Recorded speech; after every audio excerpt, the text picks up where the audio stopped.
A millionaire about to get married suspects his fiancée is a gold digger and forces his mother to pretend to be his maid. He's shocked when he catches his fiancée deliberately throwing trash on the floor to humiliate his mother. What happens in the following days leaves the millionaire horrified. Marcus Thorne stood at the floor-to-ceiling windows of his penthouse office, gazing out at the Manhattan skyline. At 32, he had everything most people spent their lives dreaming about. A thriving business empire worth billions, a luxurious lifestyle, and most importantly, the love of an extraordinary woman. In just 3 months, he would marry Victoria Bennett, a woman whose beauty and charm had captured not only his heart, but also the admiration of New York's elite social circles. The sharp knock on his office door interrupted his thoughts. "Come in," he called out, turning away from the window. His assistant James entered with a concerned expression that immediately caught Marcus's attention. "Mr. Thorne, the board members are waiting in the conference room. They've requested an urgent meeting regarding the merger." James shifted uncomfortably, clutching his tablet closer to his chest. "And there's something else you should know." Marcus raised an eyebrow, straightening his designer suit as he moved away from the window. "What is it, James? You look like you've seen a ghost." "Well, sir, there have been some rumors circulating." James hesitated, his fingers nervously tapping against the tablet, "about Ms. Bennett." The mention of Victoria's name made Marcus pause. "Rumors? What kind of rumors?" "Perhaps we should discuss this in private after your board meeting," James suggested, glancing at his watch. "The board members are growing impatient." Marcus waved his hand dismissively. "They can wait." "What are people saying about my fiancée?" James took a deep breath before continuing. "Several sources have reported seeing Ms. Bennett meeting with Thomas Wheeler multiple times over the past few weeks. You know, the investor who tried to orchestrate that hostile takeover last year?" The information hit Marcus like a punch to the gut, but he maintained his composure. Victoria had never mentioned knowing Wheeler, let alone meeting with him. "Are you sure about this?" "There's more," James added quietly. "Some of your closest business associates have expressed concerns about Ms. Bennett's sudden interest in the company's financial structure and upcoming merger details." Marcus walked to his desk and sank into his leather chair, his mind racing. He had always prided himself on being a good judge of character, especially in business. But when it came to Victoria, had he let his heart override his usual careful judgment? The memory of their first meeting flooded back to him. It had been at a charity gala 18 months ago. Victoria had stood out in a crowd of Manhattan's finest, not just for her stunning beauty in that emerald green gown, but for her genuine interest in the children's education initiative he was supporting. She had spoken passionately about her own experiences teaching underprivileged kids, and her eyes had lit up when discussing ways to make a difference in their lives. "Sir," James's voice brought him back to the present. "What would you like me to tell the board?" Marcus stood up, straightening his tie. "Tell them I'll be there in 5 minutes." As James turned to leave, Marcus called out, "And James, keep digging. I want to know everything about these meetings with Wheeler, but keep this between us for now." Once alone, Marcus pulled out his phone and looked at the background image, a selfie of him and Victoria from their recent trip to the Amalfi Coast. Her smile seemed so genuine, her love so real. But now, doubt crept in like a shadow, tainting even his happiest memories with her. He pressed a different number on his phone, waiting as it rang. "Mom, can you meet me for dinner tonight? There's something important I need to discuss with you." Elizabeth Thorne had always been his rock, his moral compass. After raising him single-handedly following his father's unexpected departure, she had sacrificed everything to ensure he had the best education and opportunities. If anyone could help him see through this situation clearly, it would be her. As he ended the call, his eyes fell on a recent financial report on his desk. The upcoming merger would be the biggest deal of his career, potentially doubling the company's value overnight. The timing of these rumors about Victoria couldn't be worse. Or perhaps, he thought with a growing sense of unease, it couldn't be more perfect from a certain point of view. Marcus straightened his shoulders and headed for the conference room, his mind already formulating a plan. If Victoria was playing some kind of game, he needed to know. But more than that, He needed to protect not just his business empire, but his heart. The question was, how do you test the authenticity of love without destroying it in the process? The soft lighting of Le Bernardin cast a warm glow across Elizabeth Thorne's elegant features as she studied her son's troubled expression. At 55, she carried herself with the grace and poise that came from years of navigating high society, though she never forgot her humble beginnings. The restaurant's discreet corner table afforded them the privacy needed for what was clearly going to be a difficult conversation. "Marcus, darling, you're barely touching your food," Elizabeth observed, setting down her wineglass. "What's troubling you? And don't tell me it's just business. I know that look in your eyes." Marcus pushed his barely touched plate aside, leaning forward. "Mom, what do you think of Victoria? And please be completely honest with me." Elizabeth carefully considered her response. She had always found Victoria charming, perhaps too charming at times. "She's lovely, dear. But why are you asking this now, so close to the wedding?" "There have been complications," Marcus proceeded, to tell her about the meetings with Wheeler, the suspicious timing and the growing doubts gnawing at his conscience. As he spoke, Elizabeth's expression remained neutral, though her fingers tightened almost imperceptibly around her wine stem. "I need your help, Mom," Marcus finally said, his voice barely above a whisper. "I have an idea, but I know you're not going to like it." Elizabeth raised an eyebrow. "Go on." "I want you to pose as a new housekeeper at the mansion," Marcus said, quickly, as if speaking faster would make the request less outrageous. "Just for a week or two. You could observe Victoria when she thinks no one important is watching. See how she truly behaves when she's not putting on a show." The silence that followed his proposal felt endless. Elizabeth stared at her son, memories flooding back of all the sacrifices she had made for him over the years. The art gallery she had dreamed of opening, but never did, because his education came first. The countless nights she had worked 2 jobs to ensure he could attend the best schools. The relationships she had foregone because being a single mother required all her time and energy.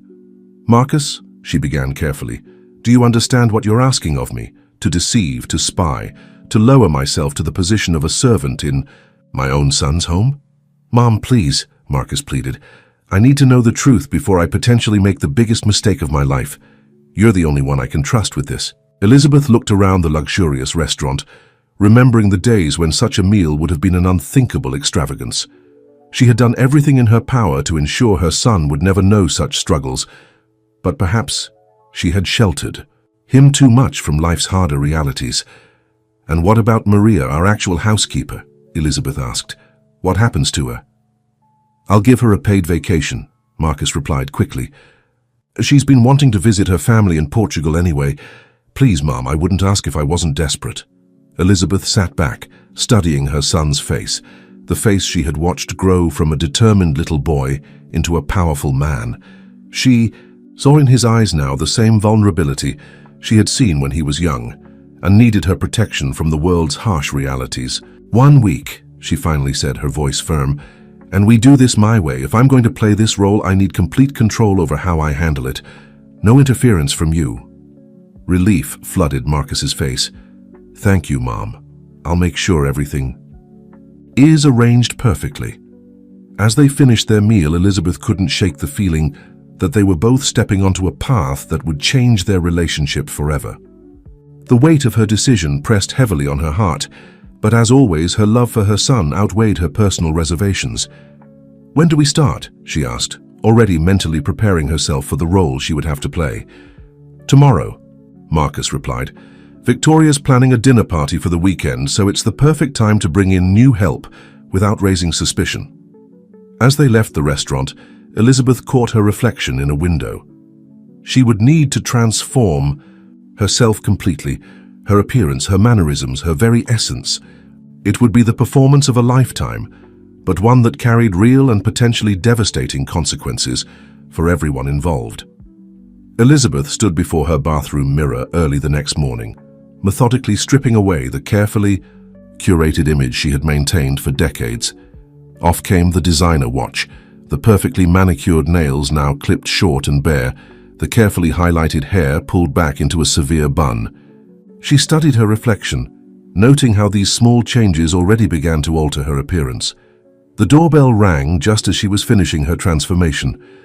The costume designer Marcus had hired, discreetly through theater connections, arrived with several sets of plain, serviceable uniforms. "Remember," the woman said as Elizabeth tried them on, "it's not just about the clothes. It's about how you carry yourself.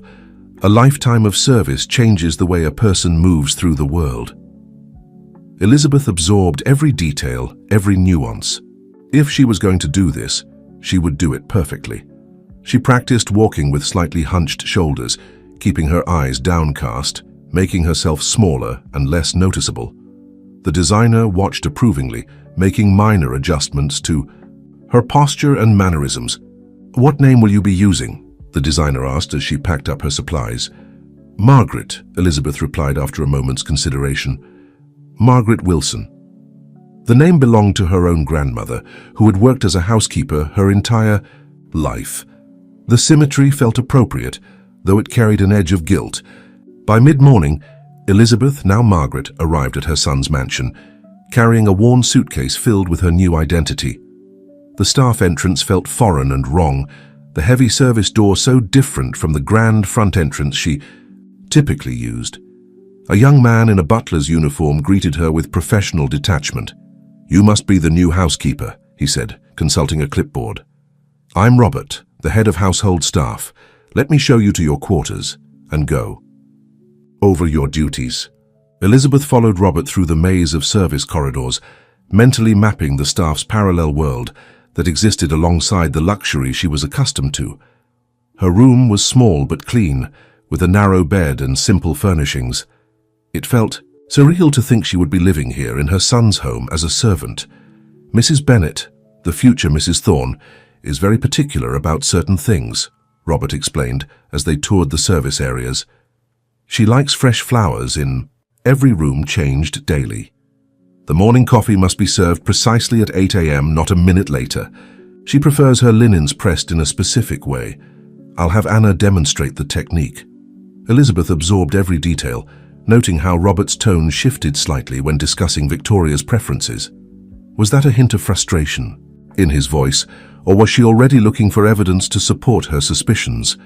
"And what about Mr. Thorne's preferences?" she asked carefully, testing the waters. Robert's expression softened slightly. "Mr. Thorne is less demanding. He mainly focuses on his work and leaves household matters to his fiancée. Though he's always been kind to the staff," he added, and Elizabeth felt a surge of maternal pride. The tour concluded in the main kitchen, where other staff members were preparing for lunch. Elizabeth was introduced as Margaret, the temporary replacement for Maria. She noted how some staff members exchanged glances at the mention of Maria's sudden vacation, but no one commented directly.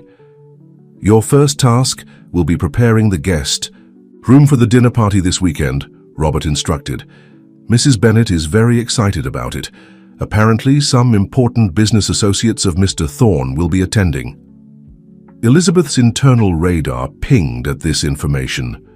Could Thomas Wheeler be among the invited guests? She would need to find a way to access the guest list. As she followed Anna to learn the proper way to press Victoria's linens, Elizabeth heard the distinct sound of heels clicking on marble. Her heart rate quickened.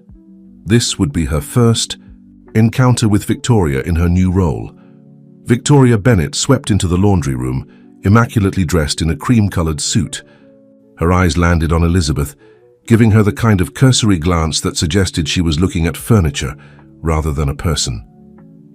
"You must be Maria's replacement," Victoria said, her tone pleasant but distant. "I trust Robert has explained my requirements." "Yes, madam," Elizabeth replied, keeping her eyes appropriately lowered, her voice pitched slightly higher than normal. "I'm Margaret. I'll do my best to meet your standards." "Excellent," Victoria turned to Anna. "The guests for this weekend's dinner include several vegetarians. Make sure the chef is aware and adjusts the menu accordingly, and I'll need my blue silk blouse pressed for tomorrow's lunch meeting." As Victoria left, Elizabeth caught a glimpse of something in her future daughter-in-law's expression. A fleeting moment when the polished facade seemed to slip, revealing what? Anxiety. Calculation. It was gone too quickly to be sure. Elizabeth turned back to the linens, her mind racing. She had just 7 days to uncover the truth about Victoria Bennet. 7 days of living this double life, of watching and waiting. 7 days that could either save her son from a terrible mistake or destroy the trust between them forever. The weight of the silver locket around her neck, the only piece of jewelry she had allowed herself to keep, felt heavier than usual. Inside was a photo of Marcus as a child, smiling with the pure joy of someone who had never known betrayal. "For you, my darling," she whispered to herself as she carefully pressed the expensive linens. "Always for you." Victoria's first real test of Elizabeth's disguise came the following morning. The clock had just struck 8 when Elizabeth entered the sunny breakfast room, carrying a silver tray with Victoria's precisely prepared coffee service. She found the younger woman already seated at the table, impeccably dressed and scrolling through her phone. "Good morning, madam," Elizabeth said softly, beginning to arrange the coffee service with practiced care. She had rehearsed this moment countless times in her mind, knowing it would be crucial to establish the right dynamic. Victoria barely glanced up from her phone. "The cup is smudged," she said flatly, pointing to an invisible imperfection on the fine bone china. "Please bring another one." Elizabeth felt her pride bristle but maintained her submissive demeanor. "Of course, madam, my apologies." As she turned to leave, Victoria's phone buzzed with an incoming message.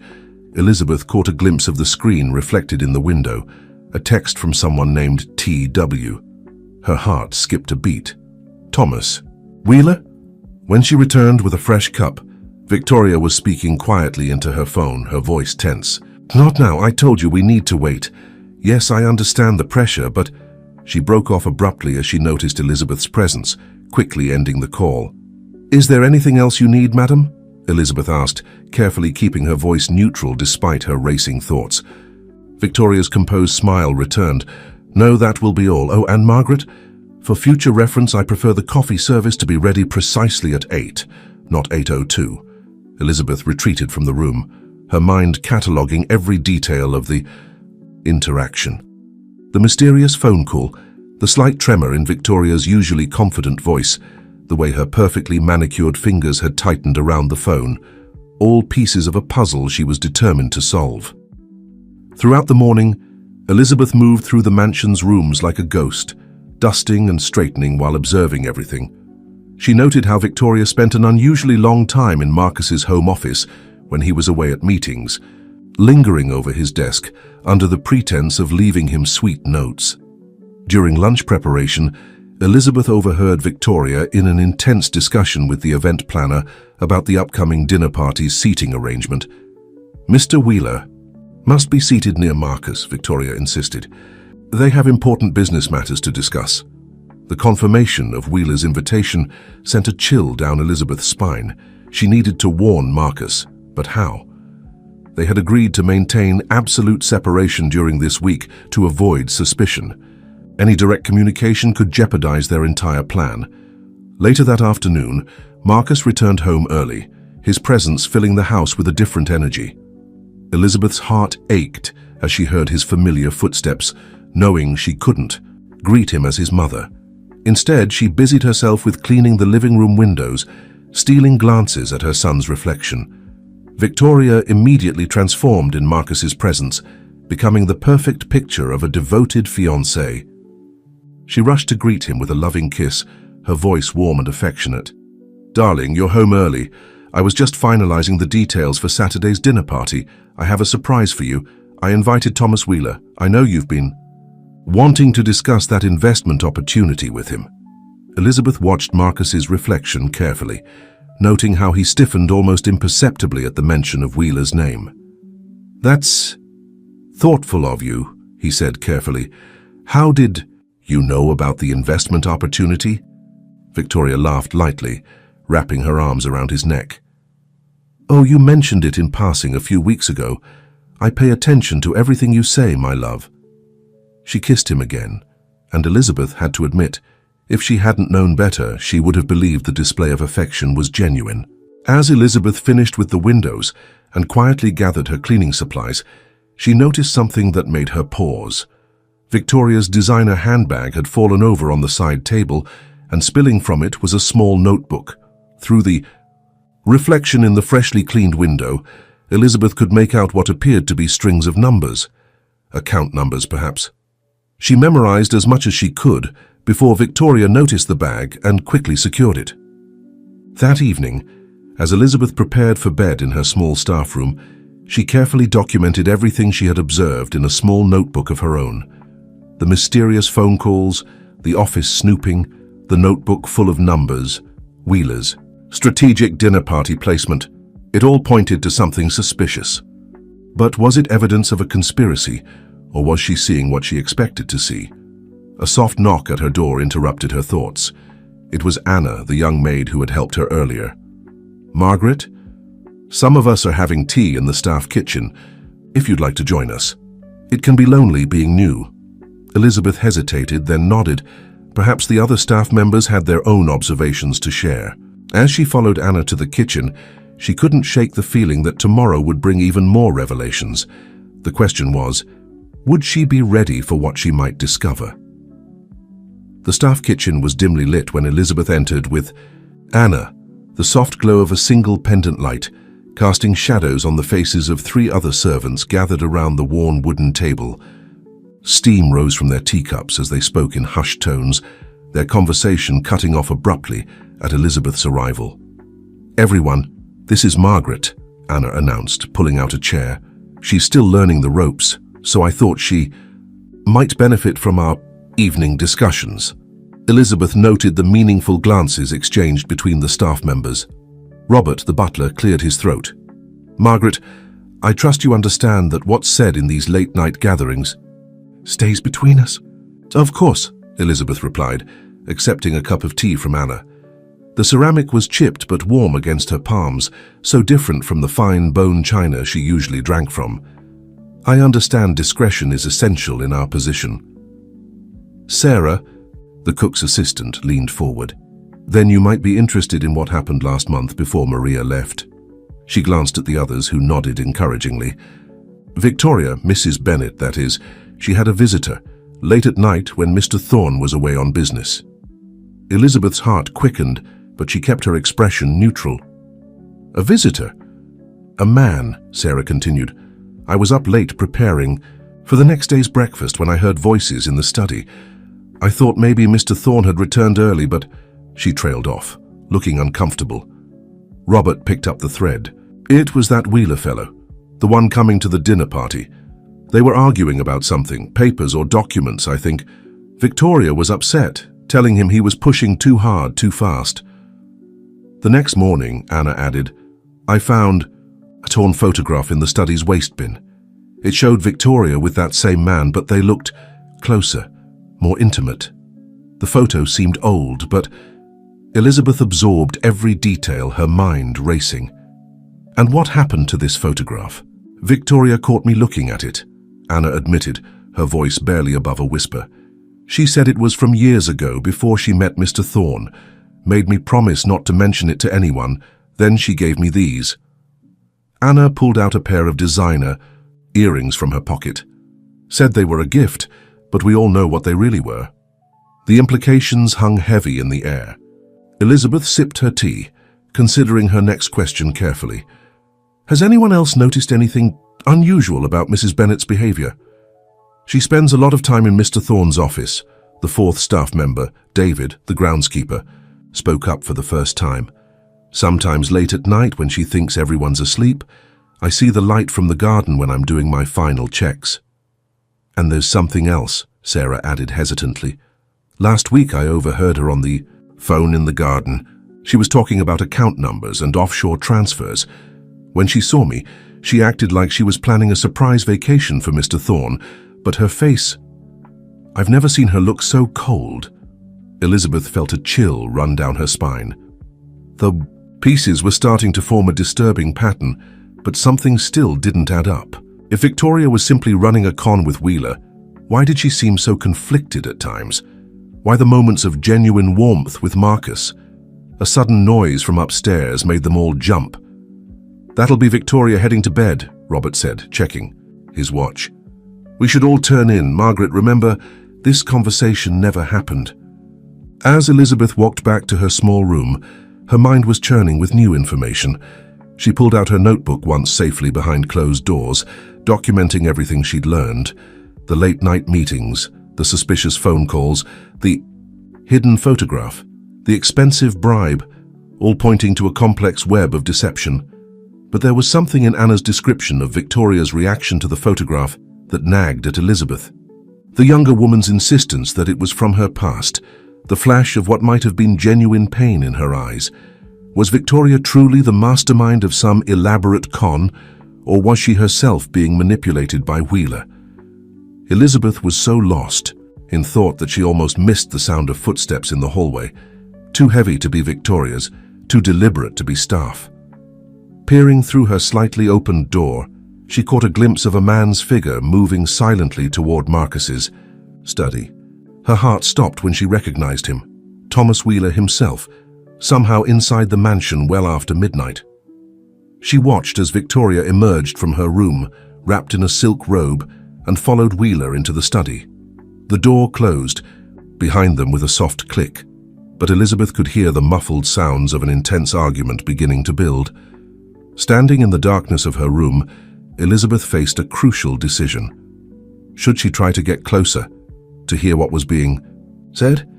The risk of discovery was high, but this might be her chance to uncover the truth.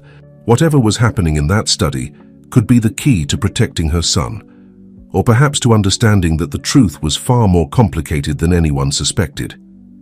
Elizabeth's heart pounded as she crept down the dimly lit hallway toward Marcus's study. The thick carpet muffled her footsteps, but each step felt like a thunderous risk. As she drew closer, the muffled voices became clearer, floating through the heavy wooden door. "How you can't keep pushing me like this, Thomas?" Victoria's voice trembled with barely contained anger. "I told you I needed more time." "Time?" Wheeler's response was sharp, cutting. "We've invested too much in this to slow down now. Or have you forgotten what's at stake? What you owe me?" Elizabeth pressed herself against the wall beside the door, straining to hear every word. Through the slight gap between the door and frame, she could see Victoria pacing, her silk robe catching the moonlight streaming through the study windows. "I haven't forgotten anything," Victoria said, her voice dropping to a whisper. "How could I? You've never let me forget. But Marcus is different. He's not like the others." Wheeler's laugh was cold, devoid of humor. "Different? Please, Victoria. He's just another rich boy playing with Daddy's money. Though I must admit you've outdone yourself this time. A thorn, that's quite the catch." "You don't know him," Victoria protested, and Elizabeth detected something in her voice she hadn't expected, genuine emotion. "He's kind and genuine, and completely blind to who you really are," Wheeler cut in, "to what you've done. Should I remind you of San Francisco? Or perhaps London? How do you think your perfect fiancé would react if he knew about those little adventures?" Victoria's sharp intake of breath was audible even through the door. "You promised never to mention those again. That was before. I was desperate then, and you took advantage." "I gave you opportunities," Wheeler interrupted. "I taught you everything you know about surviving in this world, and now you want to throw it all away for some fairy tale romance?" Elizabeth watched through the gap as Wheeler moved closer to Victoria, his presence looming over her. "The plan stays as it is. You'll convince Thorne to sign those documents at the dinner party, transferring partial control of the company's Asian operations. Once that's done, we can move on to phase 2. And if I refuse?" Victoria's voice was barely audible. "Then I'll make sure Marcus Thorne learns everything about his beloved fiancé, every con, every lie, every man you've seduced and ruined." "Is that what you want?" The silence that followed was deafening. Elizabeth could see Victoria's reflection in the window, tears streaming down her face. When she finally spoke, her voice was hollow. "You're right. I owe you. But after this, after we complete this plan, I want out. Completely." Wheeler's chuckle sent chills down Elizabeth's spine. "We'll see about that. Now pull yourself together. We can't afford any mistakes at this point." Elizabeth barely had time to retreat into the shadows as the study door opened. Wheeler emerged first, his expensive shoes clicking softly on the marble floor of the foyer. Victoria followed moments later, wiping her eyes, her composure already, returning like a mask sliding back into place. Once they had disappeared in opposite directions, Elizabeth remained in the darkness, her mind racing. The conversation had revealed more than she'd expected, but not in the way she'd anticipated. Victoria was clearly involved in some sort of con with Wheeler, but the dynamics were more complex than a simple partnership. The woman she'd overheard wasn't just a calculating conspirator. She was also a victim, trapped in a web partly of her own making but maintained by Wheeler's manipulation and threats. The genuine emotion in Victoria's voice when speaking about Marcus couldn't be faked, at least not that convincingly. Elizabeth retreated to her room, her thoughts in turmoil. She had come looking for evidence to protect her son, but instead she'd found a moral maze with no clear path forward. If Victoria truly cared for Marcus, if she was trying to break free from Wheeler's influence, did that change anything? Or did her past deceptions and current participation in the plot against Marcus overshadow any redemptive qualities? As she lay in her narrow bed, Elizabeth realized that her role had become more complicated than simply exposing a gold digger. She was now privy to a drama where the lines between victim and villain were increasingly blurred.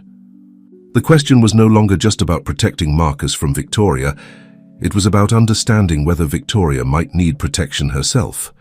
The dinner party was only days away. Whatever was going to happen with those documents, Wheeler mentioned, Elizabeth knew she had to find a way to prevent it. But as she finally drifted off to sleep, one question haunted her. If Victoria was being coerced, was there a way to save both her son's heart and the woman he loved from the shadows of her past? The next morning dawned grey and humid, matching Elizabeth's troubled mood as she prepared Victoria's breakfast tray. Her mind kept returning to the overheard conversation, analyzing every word, every nuance. As she arranged the delicate china cups, her hands trembled slightly, the weight of her knowledge making even simple tasks feel monumentally complex. Victoria appeared in the breakfast room looking impeccable as always, but Elizabeth's newly trained eye caught the subtle signs of a sleepless night, the slightly darker circles under her expertly applied concealer, the way her hands fidgeted with her napkin. "Your coffee, madam," Elizabeth said, setting down the tray. She deliberately placed it slightly off-center, watching Victoria's reaction. The younger woman stared at the misaligned tray for a long moment, then suddenly burst into tears. The breakdown was so unexpected that Elizabeth nearly broke character, her maternal instincts urging her to comfort the sobbing woman. "I'm sorry," Victoria whispered, quickly trying to compose herself. "I don't know what's wrong with me lately. Everything feels like it's spinning out of control." She looked up at Elizabeth with red-rimmed eyes. "You must think I'm crazy, falling apart over a coffee tray." Elizabeth maintained her role but softened her voice. "Sometimes, madam, it's not really about the coffee tray." Victoria laughed bitterly, wiping her eyes. "No, I suppose it's not." She gestured to the chair across from her, a shocking breach of the usual staff-employer boundary. "Sit with me for a moment, Margaret, please." Elizabeth hesitated, then sat down carefully, her posture still reflecting her supposed station. Victoria stared into her coffee cup as if it held answers to impossible questions. "Have you ever made a mistake?" Victoria asked suddenly. "Something." That seemed small at first, but then it grew and grew until it threatened to swallow everything good in your life. "We all have regrets, madam," Elizabeth replied carefully, thinking of her own past choices. "The question is what we do with them." Victoria's hand trembled as she reached for her coffee. What if fixing your mistake means hurting someone you've grown to care about, someone who deserves better than what you've brought into their life? Before Elizabeth could respond, Marcus's voice rang out from the hallway. "Victoria? Are you in here, darling?" The transformation was immediate. Victoria straightened, quickly dabbing at her eyes with a napkin. "Yes, my love. Just finishing." "Breakfast?" She turned to Elizabeth, her voice dropping to a whisper. "Please don't mention this to anyone, especially not to Mr. Thorne." Elizabeth nodded and retreated to her proper position as Marcus entered the room. He kissed Victoria's cheek, then paused, studying her face. Have you been crying? Just wedding. Stress, darling, Victoria said with a laugh that sounded almost genuine. You know how overwhelming these details can be. Marcus frowned slightly. We could postpone if it's too much. Your happiness is what matters to me. The look of pure anguish that flashed across Victoria's face was gone so quickly that Elizabeth wondered if she'd imagined it. Don't be silly. My love, everything is perfect. She stood, straightening Marcus's tie with practiced affection. Though I did want to discuss something about the dinner party. I was thinking perhaps we should cancel Thomas Wheeler's invitation. Marcus's eyebrows shot up. Really? But you were so insistent about including him. What changed? Victoria hesitated, her fingers still on his tie. I've heard some concerning things about his business practices. I wouldn't want to expose you to any unnecessary risks. Elizabeth watched the exchange intently, noting how Victoria's hands shook slightly, how her eyes kept darting to the window as if expecting to see Wheeler's disapproving face there. It's too late to uninvite him now, Marcus said firmly. It would be terribly rude, and we might need his support for the Asian expansion. He checked his watch. Speaking of which, I have a meeting with the board in 20 minutes. We'll talk more later. After Marcus left, Victoria remained standing, staring at the doorway with an expression of such profound loss that Elizabeth felt her heart twist. The younger woman then turned to the window, wrapping her arms around herself as if warding off a chill. Margaret, she said suddenly, not turning around. Do you believe in redemption? That someone can change who they are, become better than their past? Elizabeth thought carefully before responding. I believe we are more than the sum of our mistakes, madam. But true redemption requires courage. The courage to face the consequences of our actions. Victoria's shoulders tensed. Even if those consequences destroy everything and everyone you've come to love? Before Elizabeth could answer, Victoria's phone buzzed. The younger woman glanced at it, her face draining of color. I need to make some calls before the dinner party preparations begin, she said, her professional mask sliding back into place. Please ensure the florist delivers the centerpieces by 4. As Elizabeth gathered the breakfast dishes, her mind raced. Victoria was clearly trying to protect Marcus from something, but was it too late? And more importantly, would Elizabeth's revelation of her true identity help or hinder that protection? The dinner party was tomorrow night. Whatever was going to happen, whatever choices were going to be made, time was running out for all of them. The day before the dinner party transformed the mansion into a whirlwind of activity. Elizabeth moved through the chaos like a ghost, watching as florists, caterers, and decorators turned the already elegant home into something truly spectacular. But beneath the surface of the preparations, she could feel an undercurrent of tension, like electricity before a storm. Victoria supervised everything with military precision, her clipboard clutched to her chest like a shield. But Elizabeth noticed how she flinched at every phone notification, how her smile became increasingly strained as the hours ticked by. During a brief moment alone in the kitchen, Elizabeth found Victoria staring at a photograph on her phone, tears sliding down her cheeks. Madam, Elizabeth said softly, announcing her presence, is everything all right? Victoria quickly locked her phone screen, but not before Elizabeth caught a glimpse of the image. A much younger Victoria beaming at the camera, standing in front of a small bakery. It's nothing, Margaret, just memories of a simpler time. The bakery looked charming, Elizabeth ventured, testing the waters. Victoria's eyes widened in surprise, then softened with nostalgia. It was my dream once, can you believe it? I wanted to open my own patisserie. I even went to culinary school in Paris. She laughed bitterly. Life had other plans. It's never too late to follow your dreams, madam, Elizabeth suggested carefully. Sometimes it is, Victoria whispered, more to herself than to Elizabeth. Sometimes the price of your mistakes is giving up on who you wanted to be. She straightened suddenly, her vulnerable moment passing. The tablecloths need to be pressed again. The creases aren't perfect. Elizabeth nodded and turned to leave, but Victoria called after her. Margaret, have you ever noticed how some people can look at you and see exactly who you are, while others only see what they want to see? Perhaps, Elizabeth replied, choosing her words carefully. The truth lies somewhere in between in who we're trying to become. Victoria's response was interrupted by the arrival of Robert, the butler, carrying a stack of papers. "Mrs. Bennet, these just arrived from Mr. Wheeler's office. He said they require your immediate attention before tomorrow night." Elizabeth watched as Victoria's hands trembled slightly as she took the documents. "Thank you, Robert. Please ensure these reach Mr. Thorne's study." She turned to Elizabeth. "The tablecloths, Margaret. Now, please." Later that afternoon, Elizabeth was arranging flowers in the grand dining room when she overheard Victoria on the phone in the adjacent room. "I don't care what you threaten me with, Thomas. I won't let you— No, you listen to me. I may have been desperate enough to agree to your schemes before, but Marcus is different. He deserves—" Her voice caught. "What? No, please, don't. I'll do anything." The sound of approaching footsteps forced Elizabeth to retreat, but her mind was racing.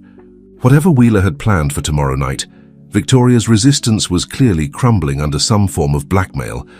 But what could be so damaging that it would force her to betray someone she seemed to genuinely care about? As evening fell, Elizabeth found herself in Marcus's study, ostensibly dusting but actually searching for the documents Victoria had sent there earlier. She located them in a drawer, but before she could examine them closely, she heard voices approaching. "The merger paperwork looks standard," Marcus was saying as he entered with his lawyer. "But I want you to review everything before I sign anything tomorrow night. Something about this deal feels, rushed," the lawyer suggested. "I agree, the timing is suspicious, and Wheeler's sudden interest in the Asian market doesn't track with his usual investment patterns." Elizabeth continued dusting, trying to appear invisible while straining to hear more. But the men lowered their voices, moving to the far corner of the study. She caught only fragments: offshore accounts, shell companies, regulatory concerns. That night, as the house finally settled into silence, Elizabeth sat in her small room, making notes in her journal. The pieces were there, but they didn't quite fit together. Victoria's genuine feelings for Marcus seemed at odds with her involvement in Wheeler's scheme. Her attempts to protect Marcus conflicted with her apparent submission to Wheeler's demands. A soft knock at her door startled Elizabeth from her thoughts. She opened it to find Anna looking troubled. "Margaret, there's something you should know," the young maid whispered. "I just saw Mrs. Bennet in the garden, arguing with Mr. Wheeler." Again. But this time she tried to give him back some kind of flash drive, said she wouldn't go through with it anymore. He grabbed her arm. I've never seen her look so scared. Elizabeth's maternal instincts flared. What happened then? She gave in. But before she came inside, I heard her say something strange. She said, "I won't let you turn me into a monster anymore. Tomorrow night, one way or another, this ends." As Anna left, Elizabeth stared out her small window at the garden below, where Victoria had just faced her demons. Tomorrow night would indeed end something. But would it be Wheeler's scheme, Victoria's engagement to Marcus? Or perhaps both? The dinner party loomed less than 24 hours away. Like actors in a complex play, each person was preparing for their role, but Elizabeth suspected that no one, not even Wheeler, could predict exactly how this performance would end. The morning of the dinner party arrived with an almost suffocating sense of anticipation. Elizabeth woke before dawn, her dreams haunted by Victoria's words from the garden. As she moved through her morning duties, every tick of the grandfather clock in the hallway felt like a countdown to an inevitable collision. Victoria appeared in the kitchen earlier than usual, already dressed in a striking blue silk blouse, the one Elizabeth had pressed days before. Her fingers nervously traced the rim of her coffee cup as she studied a seating chart with an intensity that seemed excessive for such a mundane task. "Margaret," Victoria called out suddenly, her voice tight with barely controlled emotion, "could you help me with something in Mr. Thorne's study?" Elizabeth followed her, noting how Victoria's heels clicked with an almost desperate rhythm against the marble floors. Once inside the study, Victoria closed the door and turned to face her with an unexpected intensity. "You're different from the other staff," Victoria said abruptly. "You observe everything, don't you? You see more than you let on." Elizabeth's heart raced, but she maintained her calm demeanor. "I simply try to do my job well, madam." No, Victoria shook her head. It's more than that. You remind me of someone, my grandmother. She could always see right through people's facades. She moved to the window, staring out at the manicured gardens. She raised me after my parents were gone. Taught me the value of honest work, of building something real with your own hands. Elizabeth remained silent, sensing Victoria needed to speak without interruption. She owned a small bakery in Vermont, Victoria continued, her voice soft with memory. I practically grew up in that kitchen, learning to make croissants and eclairs. When she was no longer there, I tried to keep it going. But the medical bills had eaten through everything. The bank was merciless. Victoria turned back to Elizabeth, her eyes shining with unshed tears. That's when I met Thomas. He offered to help, to save the bakery. I was young, desperate. I didn't understand the price of his help until it was too late. What price was that, madam? Elizabeth asked gently. My soul, Victoria whispered. Piece by piece, one small compromise at a time. He taught me how to use my looks, my charm, to get close to wealthy men. Each time I told myself it was just one more con, one more scheme, and then I'd be free. But Thomas always had another target, another plan. She picked up a framed photo of Marcus from the desk, her fingers trembling. But Marcus, he was different. For the first time I wasn't pretending. The way he looks at me like I'm something precious, something worth believing in. I started to think maybe I could be that person. Maybe I could leave the past behind. Elizabeth's throat tightened with emotion. But Mr. Wheeler won't let you. He has evidence of everything I've done, every con, every manipulation. But worse than that, he has proof that Victoria's voice broke, that I was responsible for my grandmother's bakery burning down. It was an accident. I was trying to save it from foreclosure, to collect the insurance. I never meant for it to get out of control. The revelation hung heavy in the air. Elizabeth watched as Victoria squared her shoulders, seeming to come to a decision. Tonight, Wheeler expects me to convince Marcus to sign over partial control of his Asian operations. It's a trap. The paperwork looks legitimate, but it's designed to give Wheeler's shell companies complete control within 6 months. Once Marcus signs, everything he's built will be vulnerable. And if you don't help Mr. Wheeler, Elizabeth asked, already knowing the answer, he'll destroy me. Not just my relationship with Marcus, but any chance I have of a future. He'll make sure I face charges for the bakery fire, for all the other schemes. Victoria's laugh was hollow. The irony is I deserve it. I deserve to lose everything. Elizabeth took a risk, stepping closer. Or perhaps you deserve a chance at redemption. Victoria's eyes met hers, searching. Why do I feel like I can trust you, Margaret? I've never told anyone these things, not even Marcus. Before Elizabeth could respond, a knock at the study door made them both jump. Robert's voice called through, Mrs. Bennet, the florist has arrived with the centerpieces. Just a moment, Victoria called back. She turned to Elizabeth one last time. Whatever happens tonight, Margaret, thank you for listening. For seeing me as something more than just...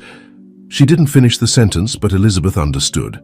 As Victoria left to deal with the florist, Elizabeth remained in the study, her heart heavy with the weight of what she'd learned.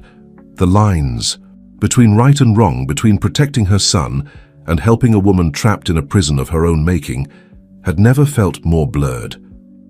The clock struck 10, each chime a reminder that the hours until the dinner party were dwindling. Somewhere, in the mansion, Wheeler's documents waited to be signed. Somewhere Marcus was preparing to welcome guests who meant him harm.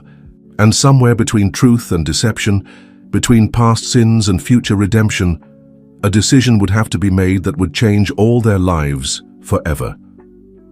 As afternoon shadows lengthened across the mansion's polished floors, the atmosphere grew increasingly charged. Elizabeth moved through the rooms like a satellite, recording every detail. The florists arranging elaborate centerpieces, the caterers preparing delicacies in the kitchen, the staff polishing silver until it gleamed like mirrors. But beneath this orchestrated perfection, she sensed undercurrents of tension pulling in different directions.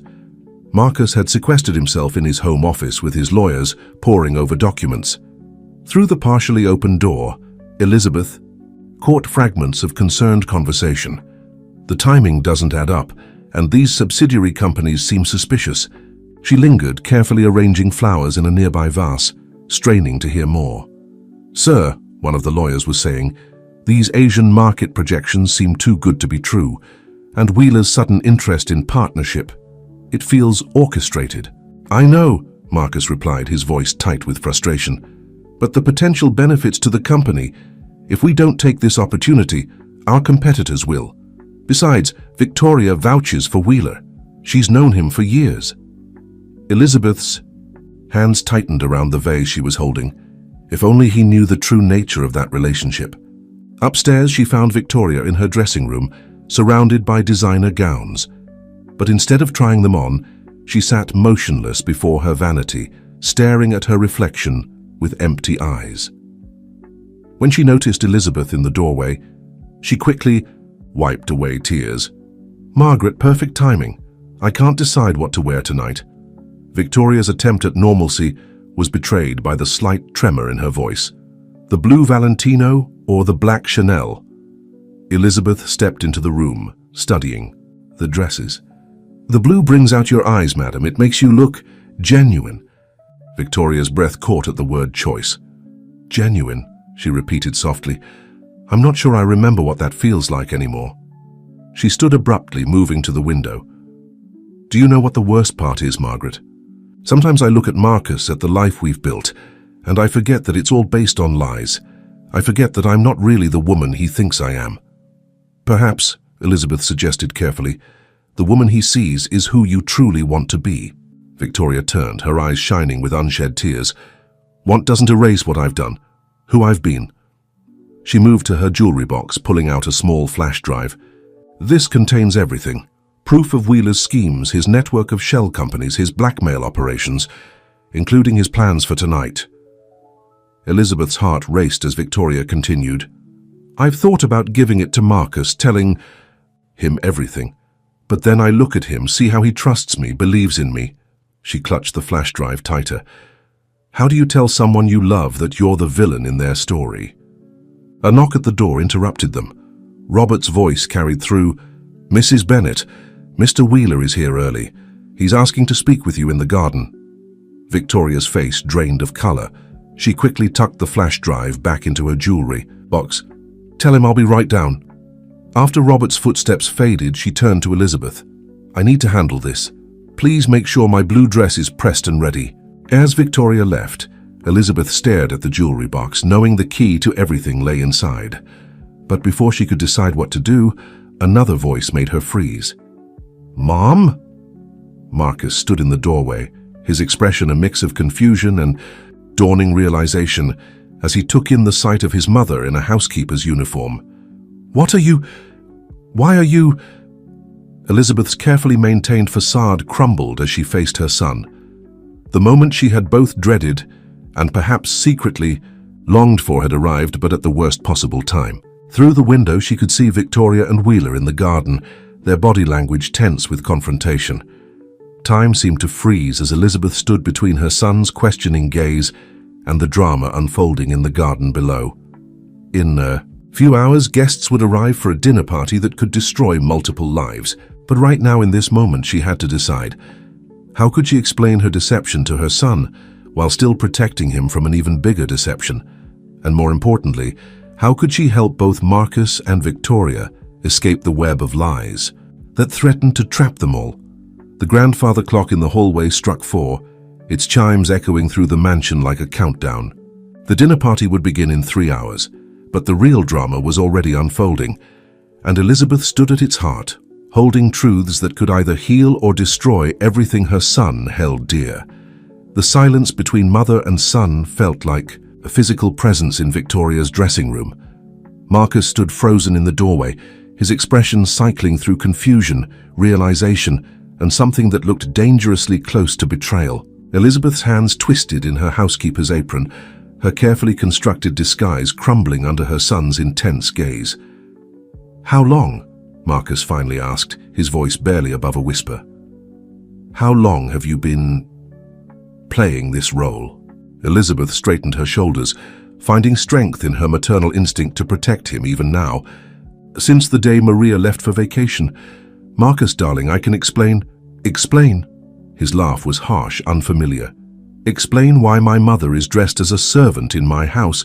Explain why you've been deceiving me, deceiving Victoria. He ran.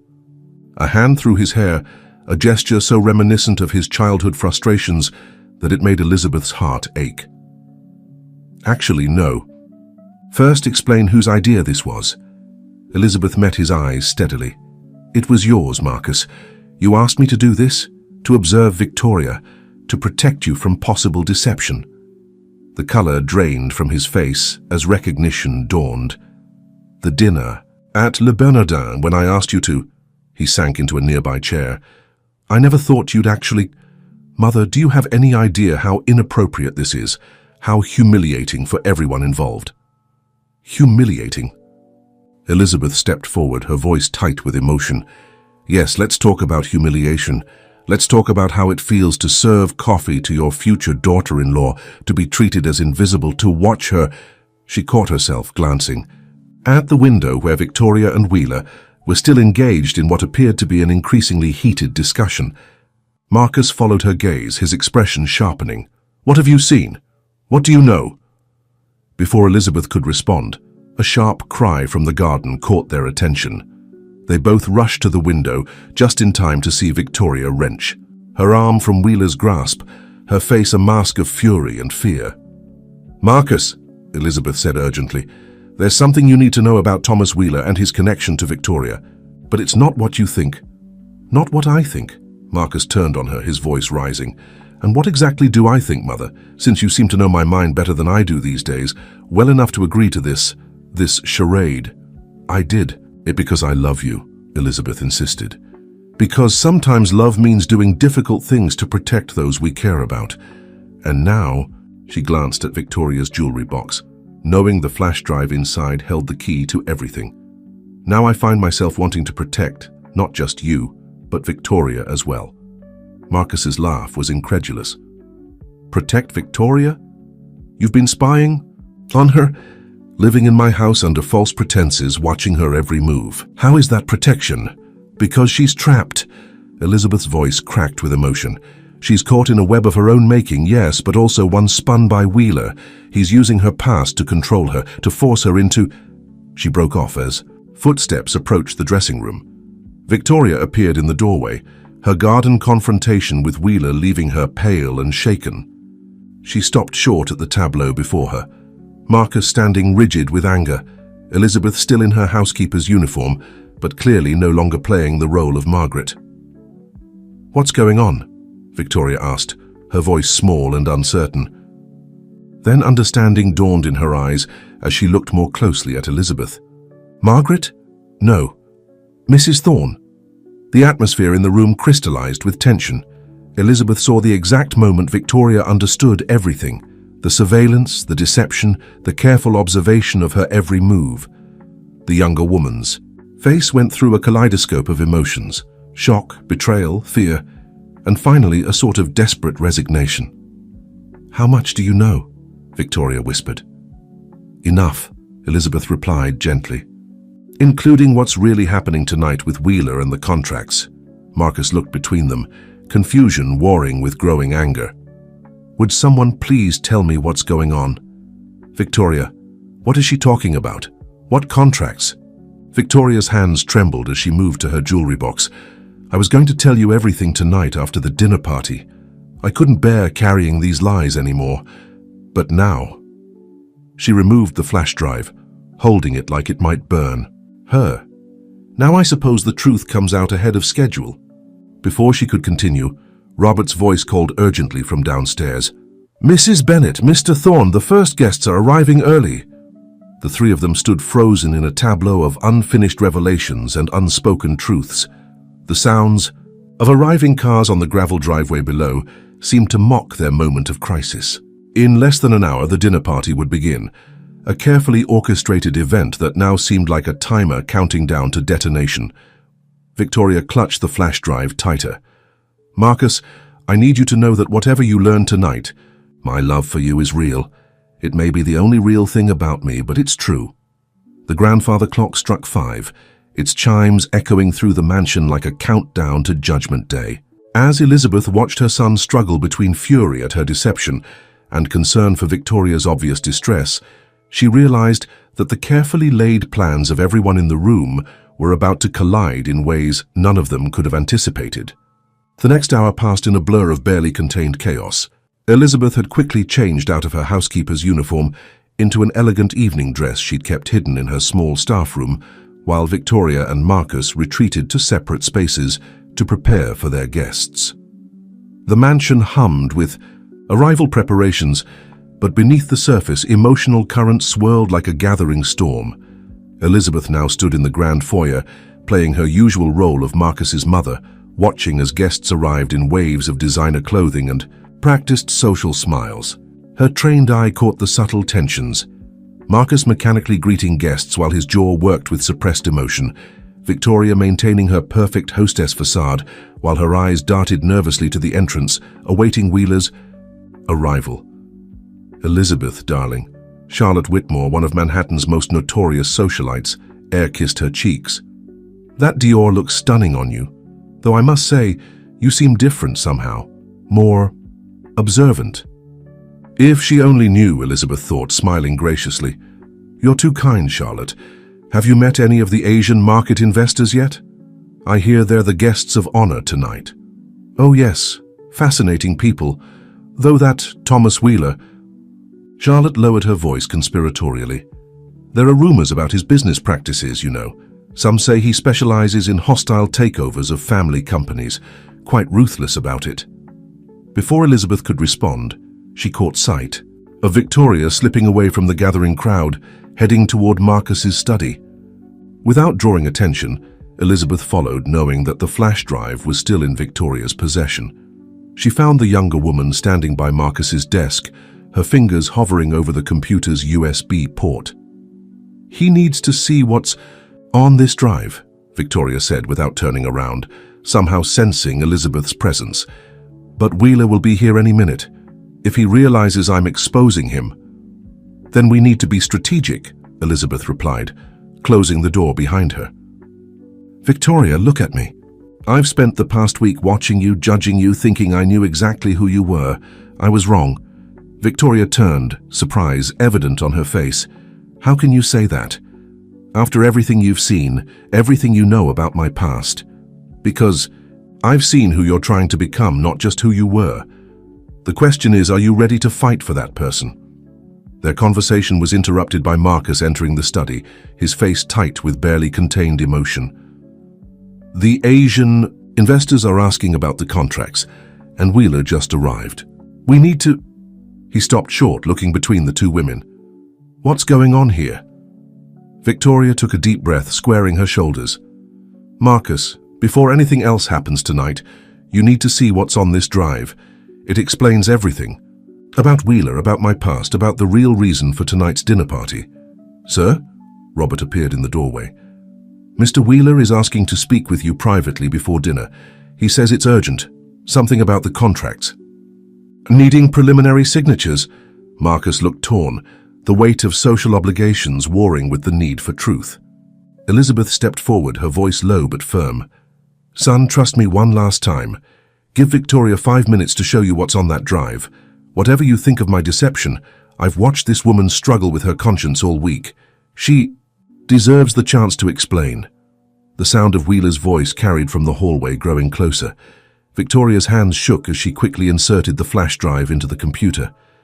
Marcus, my love, I know you're angry and confused, but please just look at these documents. They show what Wheeler really has planned for your company, and why I... Victoria! Wheeler's voice boomed from the doorway, causing them all to turn. He stood there in an impeccable tuxedo, his smile pleasant, but his eyes cold as ice. I believe we agreed to handle things in a certain order tonight, didn't we? The atmosphere in the study crystallized with tension. Elizabeth watched as Victoria's expression shifted from fear to something stronger, determination. She turned to Marcus, her voice steady despite her trembling hands. Yes, Thomas, we did agree on an order, and I've decided to change it. Marcus needs to know everything About the bakery, about our history, about your real plans for his company. I won't let you use me to hurt him." Wheeler's pleasant expression didn't waver, but something dangerous flickered in his eyes. "My dear, I don't think you want to do this. Remember our conversation in the garden. Remember what's at stake." "I remember everything," Victoria replied, her voice gaining strength. "Every manipulation, every threat, every time you used my past to control my future, but not anymore." The computer chimed, indicating it had finished reading the flash drive. Marcus stood frozen, looking between Victoria and Wheeler, clearly struggling to understand the undercurrents of their exchange. Elizabeth moved closer to her son, her maternal instinct to protect him warring with her newfound desire to help Victoria break free from Wheeler's control. The sound of dinner chimes echoed through the mansion, the signal for guests to move. To the dining room, Wheeler's smile turned predatory. "Well, isn't this interesting? Shall we take this discussion to dinner? I'm sure your guests would be fascinated to learn about your colorful past, Victoria. Or perhaps we should start with how you really met Marcus." Victoria's face paled, but she stood her ground. "Tell them whatever you want, Thomas. I'm done letting fear of the past control my future." The grandfather clock struck 7, its chimes seeming to echo the mounting tension in the room. Outside the study, guests were making their way to the dining room, unaware of the drama unfolding behind closed doors. But in this moment, 4 people stood on the precipice of revelations that would change everything. A mother who had deceived to protect, a son caught between anger and uncertainty, a woman fighting for redemption, and a man whose carefully laid plans were beginning to unravel. The grand dining room glittered with candlelight and expectation as 20 of Manhattan's elite took their seats around the massive mahogany table. Crystal glasses caught the light like diamonds, and the air was heavy with the scent of fresh flowers and approaching confrontation. Elizabeth watched the scene unfold from her seat, feeling like a theater critic at a particularly tense dress rehearsal. Victoria sat at one end of the table, the perfect picture of a gracious hostess in her blue Valentino, though Elizabeth could see how tightly she gripped her water glass. Marcus occupied the other end, his face a careful mask of composure that didn't quite hide the storm in his eyes. Wheeler had maneuvered himself into position halfway between them, like a spider at the center of his web. "Before we begin," Wheeler stood, raising his champagne glass with practiced charm, "I'd like to propose a toast to our hosts, to Marcus and Victoria.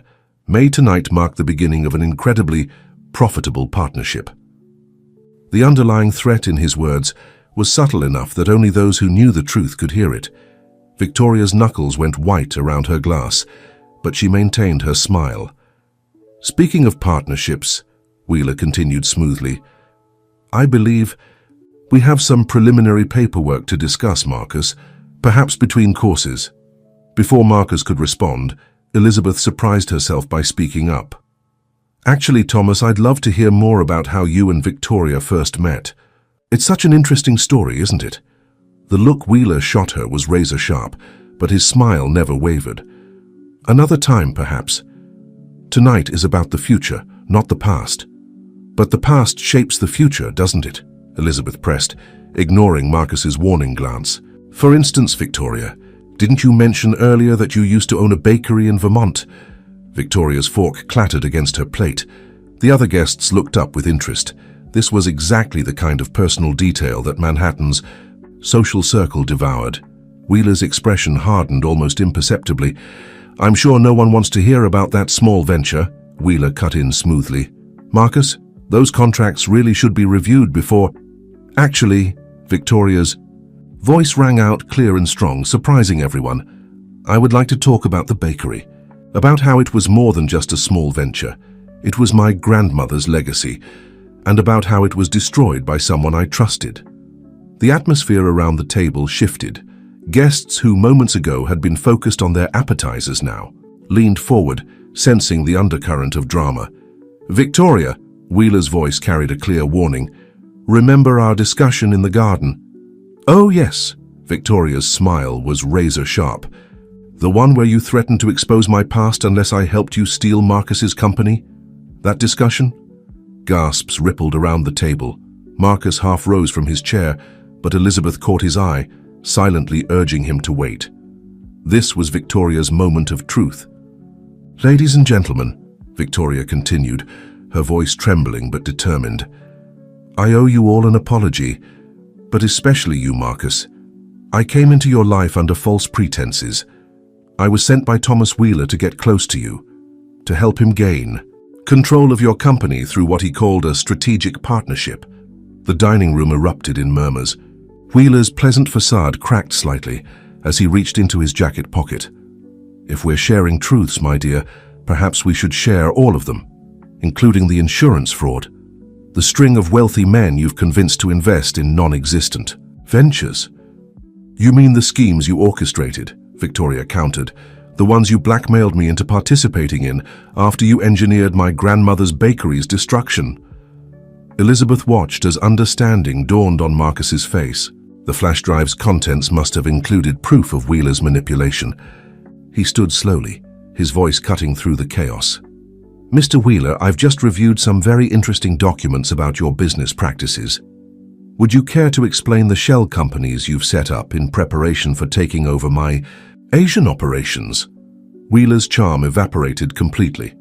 "Those documents are classified. How did you—" His gaze snapped to Victoria. "You little fool.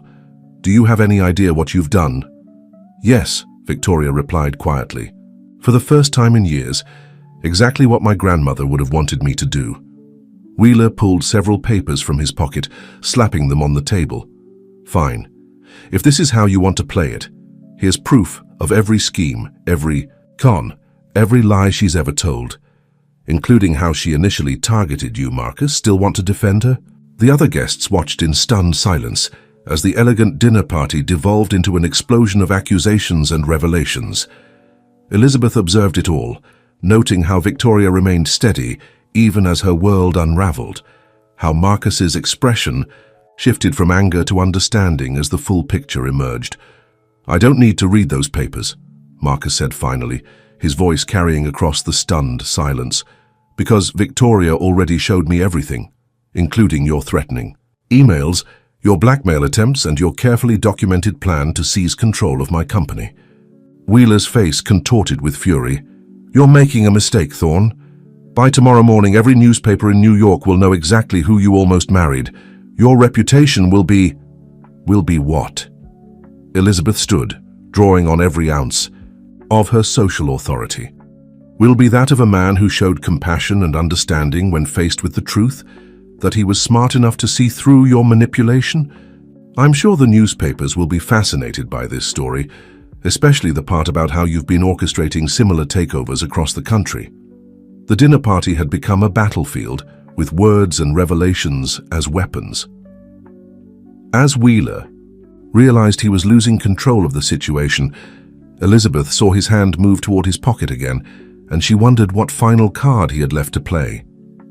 The tension in the dining room had reached a breaking point. Wheeler stood, his composure finally cracking as he pulled out his phone. "One call, Victoria. One call to the Vermont authorities about the real cause of that fire. And your dreams of redemption go up in smoke, just like your grandmother's bakery." Victoria flinched but held her ground. "Do it. I'd rather face the consequences of my past than help you destroy someone I love." Elizabeth watched her son's face as he absorbed Victoria's words. The anger that had clouded his features since discovering his mother's deception was slowly being replaced by something else, understanding. "Actually," Marcus's voice was steady as he pulled out his own phone, "I've already made that call. To my lawyers, they've been quite interested in the evidence of your involvement in multiple insurance fraud schemes, Thomas, including the bakery incident." Wheeler's face paled. "You're bluffing." "Am I?" Marcus pressed a button on his phone, and a familiar voice filled the dining room through the speaker. "Mr. Thorne, this is Detective Harrison from the Vermont State Police. Based on the evidence you provided, we're opening an investigation into the circumstances surrounding the Golden Crust Bakery incident.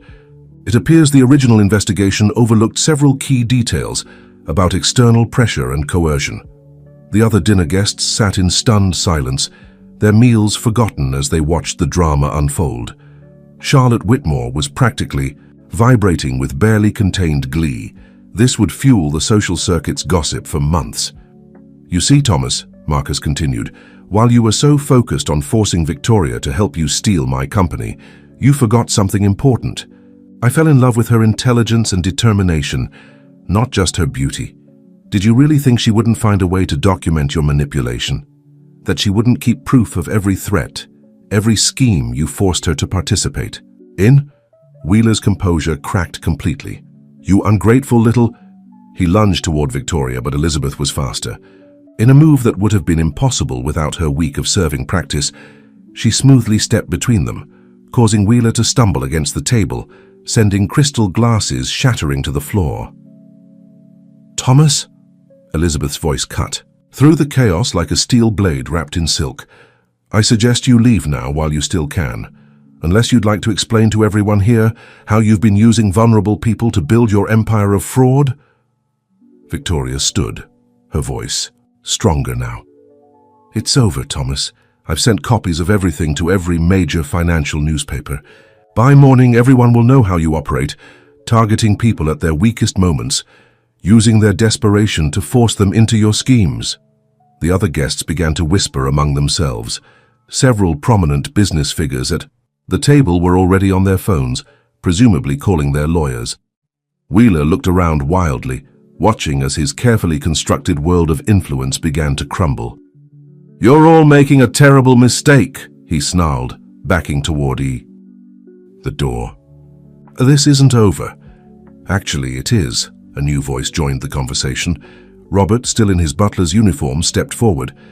Mr. Thorne, I hope you'll forgive me, but I took the liberty of contacting security when I noticed Mr. Wheeler attempting to delete files from your office computer earlier this evening. They're waiting in the foyer with some rather interested police officers.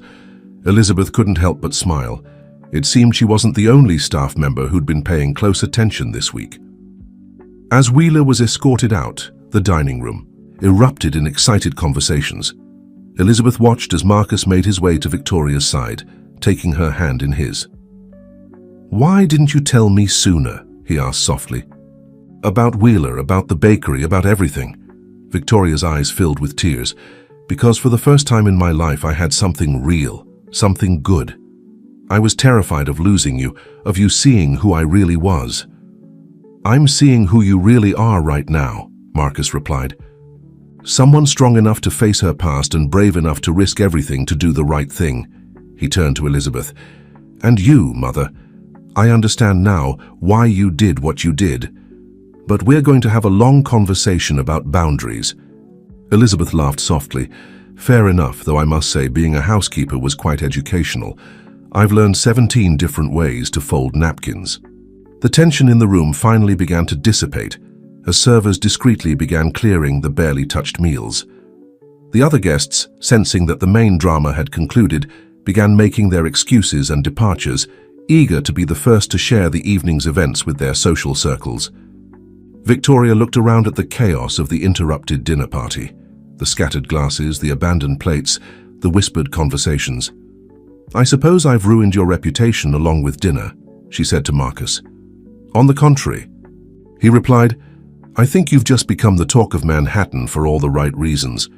Not many people have the courage to publicly choose truth over safety. He squeezed her hand, though perhaps we should consider a smaller venue for the wedding. Victoria's eyes widened in surprise. You still want to marry me, even after everything? Especially after everything, Marcus said firmly, though I do have one condition. Anything, Victoria whispered. I want you to reopen your grandmother's bakery. Not because you have to, but because you want to. Because it's your dream. Elizabeth watched as joy and disbelief warred on Victoria's face. The younger woman turned to her, seeking something. Approval, perhaps, or understanding. Well, Elizabeth said with a warm smile, I suppose this means I'll have to learn how to bake for family gatherings now, though after this week, I think I've proven I'm quite adaptable. The morning after the dramatic dinner party dawned clear and bright, a stark contrast to the emotional turbulence still lingering in the mansion. Elizabeth sat in the kitchen, no longer as a housekeeper but simply as herself, watching Victoria methodically knead dough on the marble countertop. The younger woman had been up since dawn, baking as if her life depended on it. "Your technique is excellent," Elizabeth observed, noting how Victoria's hands moved with practiced confidence. "Your grandmother taught you well." Victoria's hands stilled for a moment. This was her signature recipe, chocolate croissants. She always said that anything worth doing was worth doing by hand. She smiled softly at the memory. "I haven't baked since everything happened. I forgot how therapeutic it could be." The kitchen was filled with the warm, comforting scent of fresh pastries. Several batches already lined the cooling racks, golden brown and perfect. Elizabeth noticed how Victoria's shoulders had gradually relaxed as she worked, as if each completed pastry helped lift a weight from her conscience. "Marcus always did have a weakness for chocolate croissants," Elizabeth mused, accepting a fresh one from Victoria. "Though I suspect he'll appreciate these even more, knowing they're made with love rather than obligation." Victoria's eyes glistened. "I keep waiting for the other shoe to drop, for him to realize that he could do so much better than someone with my past." "My dear," Elizabeth reached across the counter to cover Victoria's flour-dusted hand with her. "Can't we all have pasts? What matters is who we choose to become, and you chose truth over safety, love over fear. That's the woman my son fell in love with, the one who was there all along just waiting to break free." Their conversation was interrupted by Marcus's arrival. He paused in the doorway, taking in the scene and the aroma with visible appreciation. "Are those what I think they are?" "Your grandmother's secret recipe," Victoria confirmed, suddenly shy. I thought we could use something sweet after everything that happened." Marcus crossed the kitchen and kissed Victoria's flour-smudged cheek. "They're perfect. Just like this moment. My two favorite women, no more secrets between us. And breakfast that rivals any French patisserie." "About that," Victoria said, wiping her hands on her apron, "I've been thinking about your suggestion about reopening the bakery, but I'd want to do it differently this time. Maybe here in New York, something small and authentic. No shortcuts, no compromises." "I think that's wonderful," Elizabeth interjected. "In fact, I might know the perfect location. That charming little space on Madison Avenue that used to be an art gallery. The one I always dreamed of buying before." She trailed off, but Marcus picked up the thread. "Before you put aside your dreams to raise me." He took his mother's hand. "I never properly thanked you for that, did I? For all the sacrifices you made, including this last rather unorthodox one." Elizabeth squeezed his hand. "Being your mother was never a sacrifice, darling. Though I must admit this past week has given me a new perspective on service industry workers. I've developed quite a respect for Maria." "Oh God, Maria!" Victoria's eyes widened. "She'll be back from Portugal next week. How do we explain everything that's happened?" The three of them looked at each other for a moment before bursting into laughter. Real cleansing laughter that seemed to wash away the last of the tension. "Speaking of explanations," Marcus said once they'd caught their breath, "the press has been having a field day with Wheeler's arrest. Apparently several other victims of his schemes have come forward. The authorities are calling it one of the largest fraud investigations in recent memory." Victoria's hands trembled slightly as she began working on another batch of dough. "I should probably talk to them too. Tell them everything I know about his operations. It's the right thing to do, isn't it?" "Yes," Elizabeth said firmly, "but you don't have to do it alone. We'll be right beside you." Marcus wrapped an arm around Victoria's waist. "And after that we can focus on happier things, like planning a wedding that's based on love and truth rather than schemes and obligations." "A smaller wedding," Victoria added quickly, "something intimate and real." "With plenty of homemade chocolate croissants," Elizabeth suggested, reaching for another one. As the morning light filled the kitchen, Elizabeth watched her son and his fiancée work side by side, their movements naturally synchronized as Victoria taught Marcus the proper way to fold pastry dough. The sight filled her heart with a joy she hadn't expected when this whole charade began. The last week had taught her more than just how to serve coffee properly or fold linens. It had taught her that sometimes the greatest acts of love require us to step outside ourselves, to see things from a different perspective. And sometimes in doing so, We not only protect those we love, but help them find their way back to their truest selves. Victoria looked up from her baking, catching Elizabeth's eye. The understanding that passed between them needed no words. They were no longer potential adversaries or even future in-laws, but two women who had discovered something precious in the midst of deception, the truth of who they really were and who they could be together as a family. 3 weeks after the fateful dinner party, Elizabeth stood in an empty storefront on Madison Avenue, watching Victoria run her hands along the worn wooden counters. Sunlight streamed through the large front windows, creating patterns on the hardwood floors that needed refinishing. The space was smaller than the original Golden Crust bakery, but its potential was palpable. "I can see it," Victoria said softly, her eyes bright with vision. "The display cases here, a coffee bar along that wall, small tables by the windows, simple, elegant, authentic, everything the original bakery was meant to be." Elizabeth smiled, remembering her own dreams for this space years ago. "It's perfect, though it needs quite a bit of work." "That's what makes it right," Victoria replied, pulling out a small notebook filled with sketches and recipes. "Building something real takes time and effort. I understand that now." They were interrupted by Marcus's arrival, his arms full of paint swatches and fabric samples. "The contractor can start next week," he announced, though he suggested we might want to consider a complete renovation. "No," Victoria said firmly. "Just the essentials. I want to do as much as we can ourselves. Every scratch on these counters, every squeak in the floorboards, they're part of the story, like the marks life leaves on all of us." Elizabeth watched as her son's face softened with understanding and love. The past weeks had changed all of them. Victoria had testified against Wheeler, her honest account of his manipulation helping to build an airtight case. Marcus had stood by her side through it all, his initial anger at the deception transformed into deep respect for her courage. "Have you decided on a name?" Elizabeth asked, though she suspected she already knew the answer.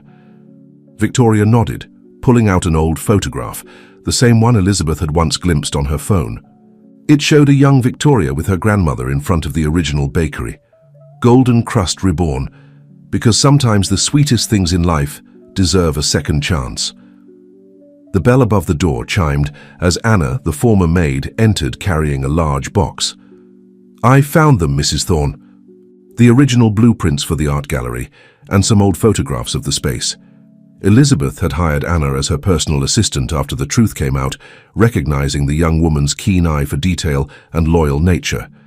It felt right, transforming another relationship that had begun in deception into something genuine. "Perfect timing," Marcus said, clearing space on one of the counters. "We can compare them to Victoria's vision for the space." As they spread out the blueprints, Elizabeth marveled at how naturally they all worked together now. The walls between them, of class, of past deceptions, of societal expectations, had crumbled, leaving something far stronger in their place. Victoria traced the outline of the original gallery space with her finger. "You know, Elizabeth, you never told me about your dream for this place. What kind of art did you want to showcase here?" "Local artists, primarily. People who had something genuine to say, but needed a platform to say it." Elizabeth smiled wistfully. "I wanted to create a space where authenticity mattered more than reputation." "Why not both?" Marcus suggested suddenly. "The walls will need art after all, and what goes better with coffee and pastries than cultural appreciation?" Victoria's eyes lit up. "A fusion of our dreams? I love it. We could feature a new artist each month, maybe host evening events that combine art openings with pastry tastings." "Now that," Elizabeth said warmly, "sounds like a perfect blend of past and future." The sunlight shifted, creating new patterns on the floor. Outside, Manhattan rushed by, but inside this space, time seemed to slow down. They spent the rest of the afternoon planning and dreaming together, their voices mixing with the sounds of the city. As evening approached, Victoria pulled another batch of sample pastries from the portable oven they'd set up. The aroma of butter and sugar filled the space, transforming it already from an empty storefront into something warm and inviting.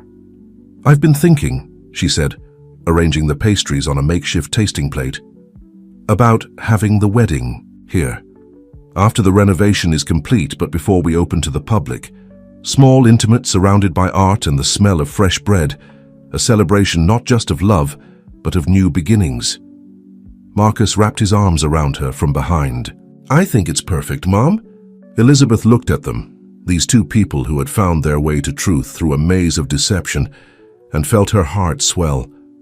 I think it's exactly right. Though perhaps we should wait to send out invitations until after we've installed proper ovens. We wouldn't want to run out of those excellent chocolate croissants. Their laughter echoed through the empty space, a promise of the warmth and joy that would soon fill it. Outside, the Manhattan sunset painted the windows in shades of gold and rose, as if nature itself was blessing this new chapter in their lives. The transformation of the old art gallery into Golden Crust Reborn progressed steadily over the next 2 months.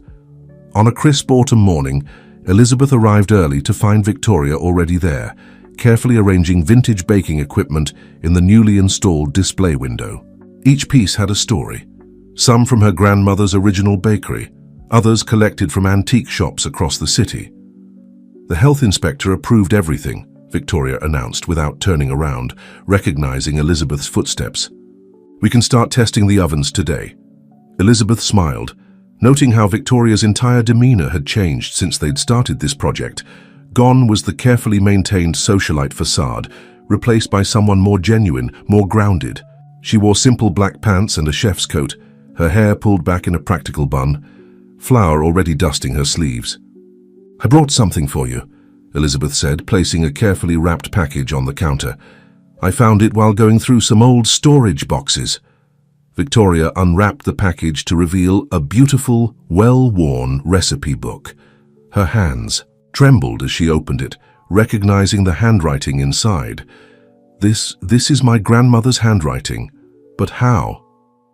Years ago, when I was researching opening my gallery, I visited every small business in Vermont that I could find, including a certain charming bakery. Elizabeth touched the book gently.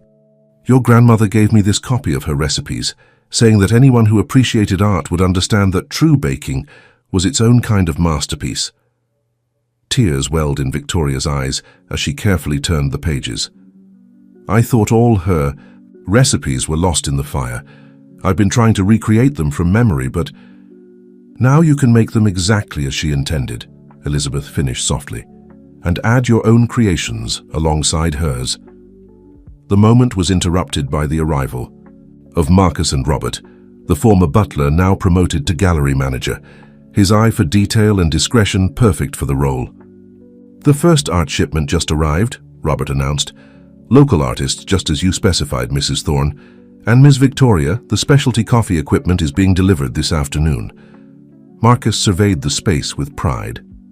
The renovation had maintained the original character of the building, while adding modern touches where needed. The walls, freshly painted in warm cream, were ready for their first art installation. The coffee bar gleamed with new equipment, while the bakery area balanced professional efficiency with homey charm. It's coming together beautifully, he said, wrapping an arm around Victoria's waist. Though I did get an interesting call this morning. Apparently Charlotte Whitmore is demanding to know why she hasn't received a pre-opening invitation yet. Victoria laughed, a genuine, unrestrained sound that still surprised Elizabeth sometimes. Let her wait. This opening isn't about impressing Manhattan's elite. It's about creating something real. Speaking of real, Elizabeth interjected. Anna called. She's finished coordinating with the wedding planner. Everything's on schedule for next month, right here in the bakery. Victoria clutched her grandmother's recipe book closer.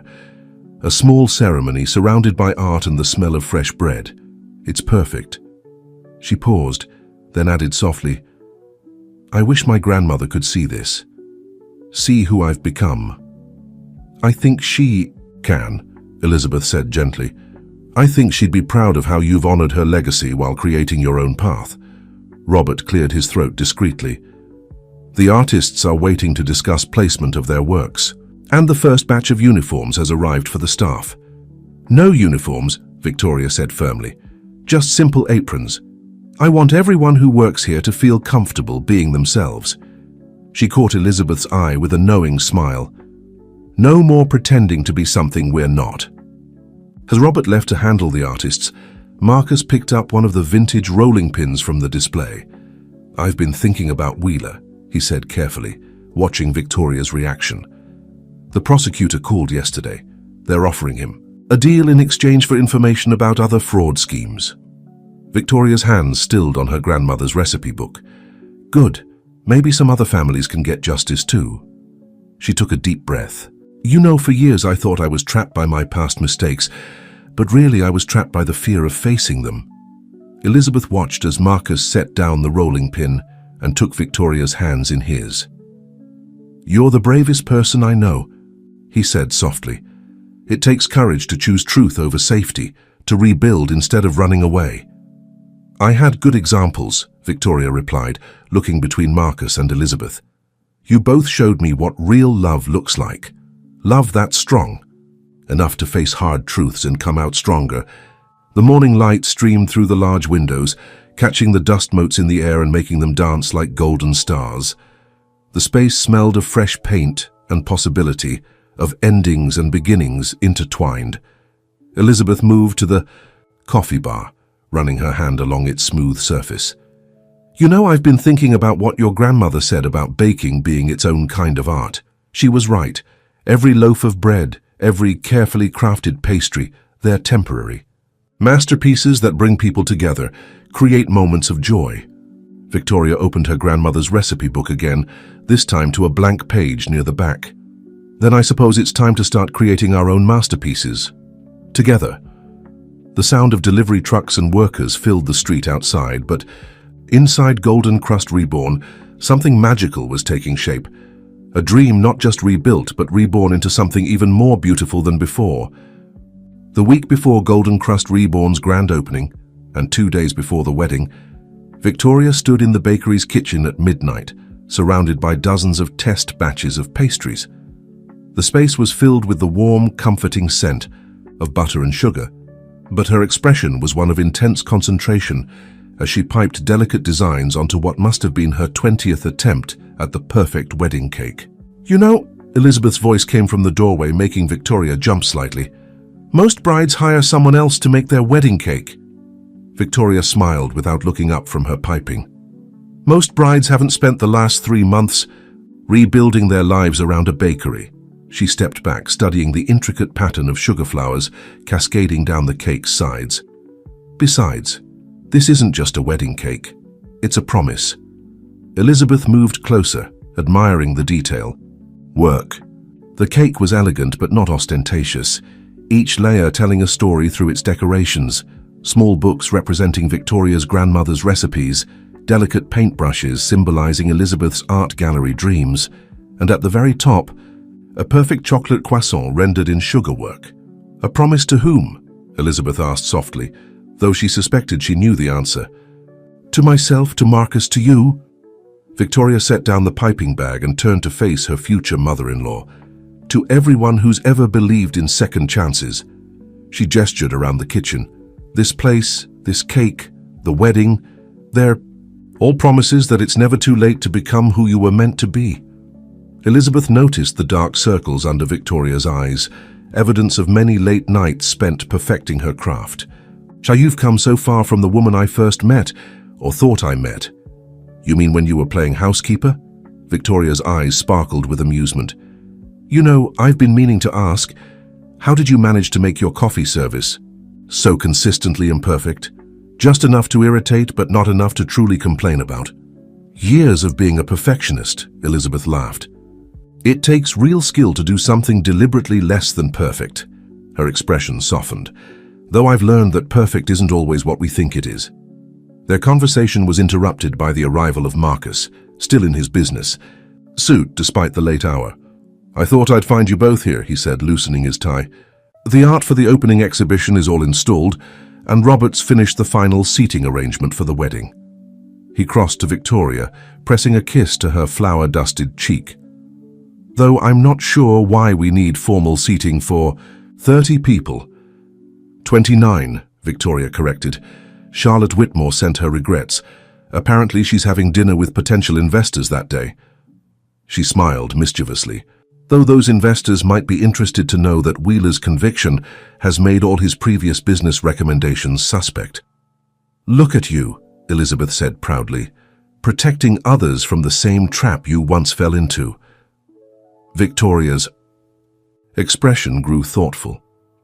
"You know, when I first came to New York with Wheeler's schemes in mind, I thought I was playing a part in some grand revenge against the wealthy elite who'd looked down on people like my grandmother. But all I was really doing was perpetuating the cycle of deception and pain." "And now?" Marcus asked, sampling a reject cake slice and making an appreciative noise. "Now I understand that the real revenge, if you want to call it that, is living authentically, creating something genuine in a world of facades." She gestured to the kitchen around them. "Every loaf of bread we bake, every cup of coffee we serve, every piece of art we showcase, they're all acts of truth." Elizabeth watched as her son wrapped his arms around his fiancée, flower dust be damned. The sight filled her heart with a joy she hadn't dared hope for when she first agreed to his scheme of playing housekeeper. "I have something for you both," she said, reaching into her bag. She pulled out a small worn key on a faded ribbon. "This was the key to my first apartment, back when I was a single mother with big dreams and a small child. I kept it to remind myself that sometimes the smallest spaces can hold the biggest loves." Victoria took the key with trembling hands, understanding the significance of the gesture. "Elizabeth, I want you to hang it here in the bakery," Elizabeth continued, "as a reminder that love, whether it's for a child, a dream, or the person you're meant to become, is worth every sacrifice, every risk, every moment of doubt." The three of them stood in the warm kitchen, surrounded by the evidence of Victoria's determination to create the perfect wedding cake, each lost in thoughts of how far they'd come. Outside, Manhattan continued its endless dance of lights and shadows, but inside Golden Crust Reborn, something precious and rare had taken root. A family built not on obligation or appearance, but on truth and understanding. Victoria finally broke the comfortable silence. "The cake's not quite right yet. The sugar flowers need to be more real." "It's beautiful," Marcus protested, "but it's not authentic," Victoria insisted. "And if there's one thing I've learned from both of you, it's that authenticity matters more than perfection." Elizabeth picked up a piping bag. "Then let's make it authentic, together." And so, in the quiet hours before dawn, a mother, her son, and the woman who had begun as their potential enemy worked side by side, creating something sweet and true and entirely their own. Golden Crust Reborn glowed with warmth on the evening of the wedding. Twinkling lights were strung across the exposed beams, and the walls showcased carefully selected artwork from local artists. The scent of fresh flowers mingled with the lingering aroma of freshly baked bread, creating an atmosphere that was both elegant and intimately welcoming. In what would soon become the bakery's office, Victoria stood before a vintage mirror, making final adjustments to her dress, a simple but stunning creation that spoke more of personal style than societal expectations. Instead of a traditional veil, her hair was adorned with small handcrafted sugar flowers, each one made by her own hands. "Something borrowed," Elizabeth said softly, entering the room with a small wooden box. Though perhaps returned would be more accurate. Victoria opened the box to find a delicate silver locket, the same one Elizabeth had worn during her week as Margaret the housekeeper. Inside was a new photo, Victoria and Elizabeth in the bakery kitchen, both covered in flour and laughing. "When did you take this?" Victoria asked, touching the picture gently. "Anna captured it during one of our test baking sessions. I thought it represented who we've become to each other, not just in-laws by circumstance, but family by choice." Victoria's eyes welled with tears as Elizabeth fastened the locket around her neck. "I never thought I'd have this," she whispered. "A real family, a legitimate business, a chance to make my grandmother proud." "She would be proud," Elizabeth assured her, "not just of what you've built, but of who you've become." She straightened Victoria's dress with maternal care. "Though I must say, as someone who spent a week observing you very carefully, the strength and goodness were always there. They just needed a chance to shine." A knock at the door revealed Robert, now looking distinguished in a formal suit rather than his butler's uniform. The guests are seated and Mr. Thorne is waiting. Are we ready to begin? Victoria took one last look in the mirror, touching the locket. Yes, she said firmly. I'm ready. The main space of Golden Crust Reborn had been transformed. The display cases, still waiting for their first official day of business, had been repurposed into elegant platforms for candles and flowers. 30 chairs were arranged intimately around a small area where Marcus waited, looking both nervous and completely certain at the same time. As Victoria walked down the makeshift aisle, accompanied by Elizabeth, the small gathering of truly close friends and family watched with genuine joy. There were no social climbers here, no business connections to maintain, just people who had seen the real Victoria emerge and bloom. The ceremony itself was simple but meaningful. Marcus and Victoria had written their own vows, each word carefully chosen to acknowledge their unique journey to this moment. I promise to love you, not despite your past, but including it, Marcus, said his voice strong and clear. Because every step of your journey, every choice you made, led you to become the incredible woman standing before me today. Victoria's voice trembled slightly as she responded. I promise to live in truth with you, to build something real and lasting, to be as authentic in our life together as the bread we'll bake in this kitchen. She smiled through happy tears. And I promise to always make your favorite chocolate, croissants even when you drive me crazy. The small crowd laughed warmly at that, and Elizabeth found herself wiping away tears. She watched as her son slipped a simple gold band onto Victoria's finger. No flashy diamonds or status symbols, just a pure, unadorned promise. After the ceremony, as guests mingled and enjoyed Victoria's carefully crafted reception menu, Elizabeth overheard snippets of conversation that warmed her heart. Can you believe Wheeler's conviction made the front page again? Victoria's testimony helped so many other victims come forward. The bakery's advanced booking list is already full for the first month. Did you see the art pieces she selected? Such an innovative mix of styles. But what truly moved her was watching Victoria and Marcus share their first dance in the space that represented their new beginning. The song they'd chosen was a gentle jazz piece that had often played in Victoria's grandmother's bakery. As they swayed together, surrounded by art and the promise of sweet things to come, Elizabeth saw no trace of the carefully constructed socialite she'd first met. Instead, she saw a woman fully inhabiting her truth, her joy as real as the bread she would soon bake in these ovens. Anna appeared at Elizabeth's side, offering her a glass of champagne. The photographers are asking if you'd like to take some family photos before they leave. Family photos. Such a simple phrase, but one that held so much meaning now. Elizabeth watched as Victoria laughed at something Marcus whispered in her ear, her happiness as genuine as the ingredients she insisted on using in her recipes. Yes, Elizabeth said, smiling warmly. Let's gather the family. As she moved to join the newlyweds, Elizabeth caught sight of their wedding cake. Victoria's final version had indeed achieved that perfect balance of elegance and authenticity she'd been striving for. Like their love story, it was both beautiful and real, both artistic and grounded in something as fundamental as flour and sugar, and careful hands shaping something wonderful. The morning of Golden Crust Reborn's grand opening dawned bright and clear, just 1 week after the intimate wedding. Victoria stood in the kitchen at 4 a.m., her wedding ring catching the light as she kneaded the first batch of daily bread. The rhythmic motion was meditative, grounding her in this moment of new beginnings. Elizabeth arrived just as the first loaves were going into the oven, carrying fresh flowers for the display windows. She paused in the doorway, taking in the sight of her daughter-in-law, no longer the polished socialite but a master of her craft, completely in her element. Your grandmother would love seeing you like this, Elizabeth said, arranging the flowers in vintage vases. Victoria smiled, her hands never stopping their skilled work. I had a dream about her last night. She was standing right here in this kitchen, showing me how to shape the perfect baguette. When I woke up, I could almost smell the bread from her old bakery. Perhaps she is here in a way, Elizabeth suggested, touching the locket that still hung around Victoria's neck. In every recipe you've recreated, every technique you've remembered, The pre-dawn quiet was interrupted by Marcus's arrival, bringing with him the morning's newspapers.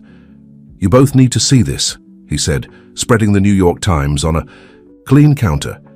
The headline read, "Wheeler fraud case expands, victims find sweet justice as former Mark opens artisanal bakery." The article detailed Victoria's journey from victim to victor, praising her courage in coming forward and highlighting how Golden Crust Reborn represented a triumph of authenticity over artifice. "They want to do a full feature," Marcus said, watching Victoria's reaction carefully. "About the bakery, the art gallery combination, everything, but only if you're comfortable with it." Victoria was quiet for a moment, her hands still working the dough. How you know, a year ago being featured in the Times would have been about status, about proving something. Now, she looked around the kitchen at the proof of her hard work and redemption. Now it feels like a chance to show others that it's never too late to choose a different path. Elizabeth watched as Marcus wrapped his arms around his wife, flour dust be damned. Their love had been tested by fire and had emerged stronger, more genuine. Like the bread Victoria was preparing, it had needed time to rise to develop its true character. The early morning light began to filter through the windows, illuminating the art on the walls, pieces carefully chosen to complement the bakery's atmosphere of warmth and authenticity. Local artists whose work spoke of transformation, of beauty found in unexpected places. "Our first customers will be here in 2 hours," Victoria said, checking the ovens. "Everything needs to be perfect." "Not perfect," Elizabeth corrected gently. "Authentic. That's what makes this place special." As if to prove her point, the bell above the door chimed. They all looked up, surprised to have visitors so early, only to find Anna and Robert entering with what appeared to be a heavy gift. "We know it's early," Anna said apologetically, "but we wanted to give you this before the opening rush." Together they unwrapped the package to reveal a beautifully restored sign from the original Golden Crust Bakery in Vermont. Victoria's hands trembled as she traced the faded gold letters. "How did you—" she whispered. Elizabeth mentioned the original sign had survived the fire, Robert explained. "It took some searching, but we found it in a salvage yard. We thought it could hang here, connecting past and present." Victoria hugged them both, her eyes shining with tears. "It's perfect. Not because it's flawless, but because it carries its history with pride." The next 2 hours passed in a whirlwind of final preparations.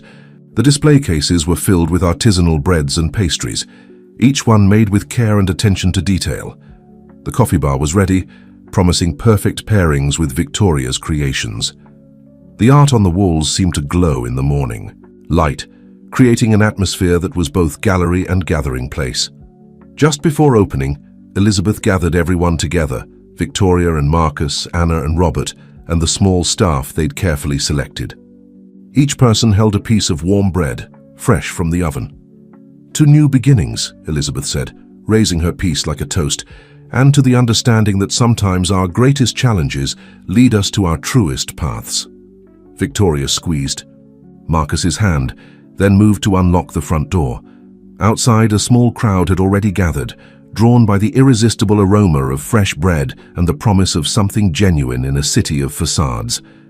As the first customers entered Golden Crust Reborn, Elizabeth watched her family, both old and new, welcome them with genuine warmth. The sound of happy conversation soon filled the space, mingling with the scent of fresh coffee and warm bread. In that moment, Elizabeth realized that sometimes the sweetest victories come not from maintaining perfect appearances, but from having the courage to let our true selves rise, like bread dough given time and care, into something far more beautiful than we ever imagined possible. 6 months after the grand opening of Golden Crust Reborn, the bakery had become more than just a success. It had become a symbol of authentic transformation in Manhattan's competitive culinary scene. On this particular morning, Victoria stood in her kitchen, teaching a small group of aspiring bakers the art of perfect croissant making. "The secret," she explained, demonstrating the careful folding technique, "isn't just in the ingredients or the method. It's in the patience, the willingness to let things develop naturally." Her students watched intently as she created the delicate layers that would later become her signature chocolate croissants. Elizabeth, who had taken to spending her mornings in the bakery's adjoining art gallery, smiled as she overheard the lesson. The metaphor wasn't lost on her. Patience and natural development had been key to their own family's transformation as well. The gallery space had evolved into something unique in Manhattan, a showcase for emerging artists that attracted both serious collectors and casual bakery customers. The combination of art and artisanal baking had created an atmosphere that felt both sophisticated and welcoming. "Mrs. Thorne," Anna appeared at Elizabeth's side. "The Times reporter is here for the follow-up interview. She's particularly interested in the bakery's mentorship program."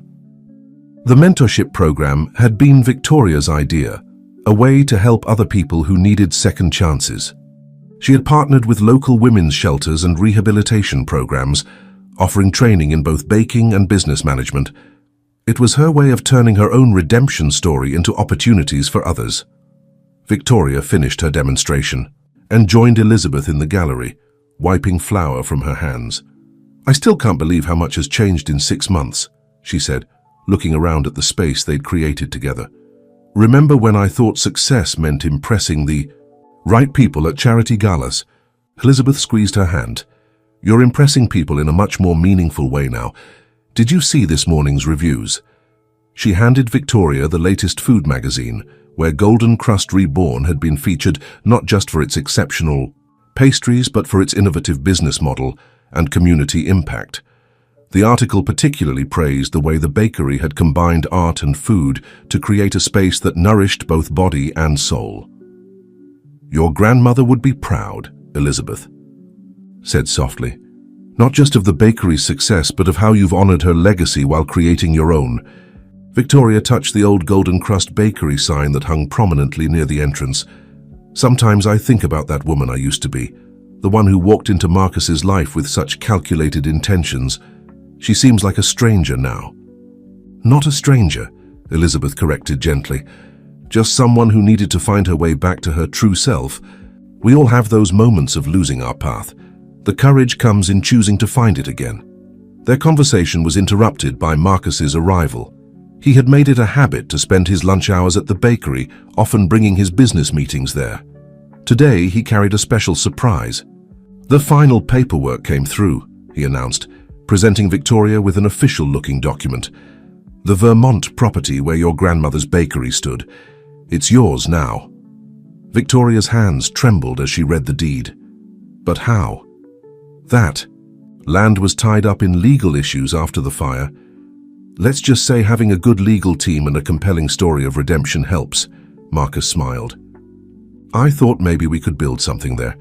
A second Golden Crust Reborn, or maybe a training center for your mentorship program." Elizabeth watched as Victoria processed this news, seeing the emotions play across her face. This wasn't just a business opportunity. It was a chance to heal an old wound, to transform another place of pain into something beautiful. "We could help so many more people," Victoria said thoughtfully. "Not just with jobs, but with the chance to rebuild their lives, just like I did." The morning light streamed through the gallery windows, illuminating the artwork on the walls. Pieces that spoke of transformation, renewal, and the beauty of second chances.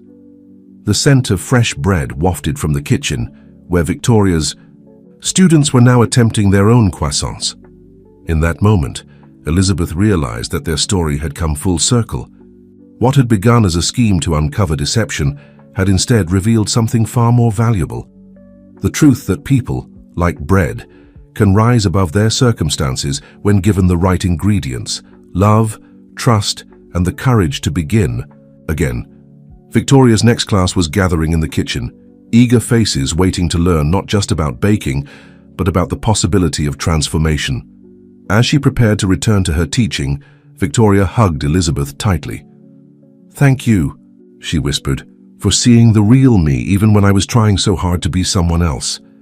Elizabeth watched as her daughter-in-law, now truly her daughter in every way that mattered, returned to her kitchen, ready to share not just her recipes, but her story of redemption with others who needed to hear it.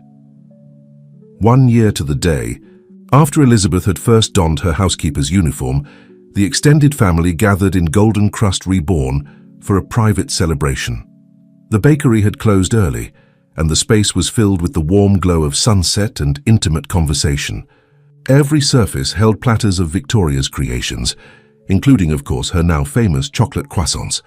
Robert and Anna, no longer staff but beloved family friends, had helped arrange the gathering. The walls showcased a special exhibition, photographs documenting the bakery's first year, including candid shots of Victoria teaching her mentorship classes, Elizabeth guiding art buyers through the gallery, and Marcus sneaking fresh pastries straight from the oven. "I have an announcement," Victoria said, gathering everyone's attention. She stood in the center of the room, her confidence now coming from a place of genuine accomplishment rather than careful calculation. "The Vermont location is ready. We start our first training program there next month."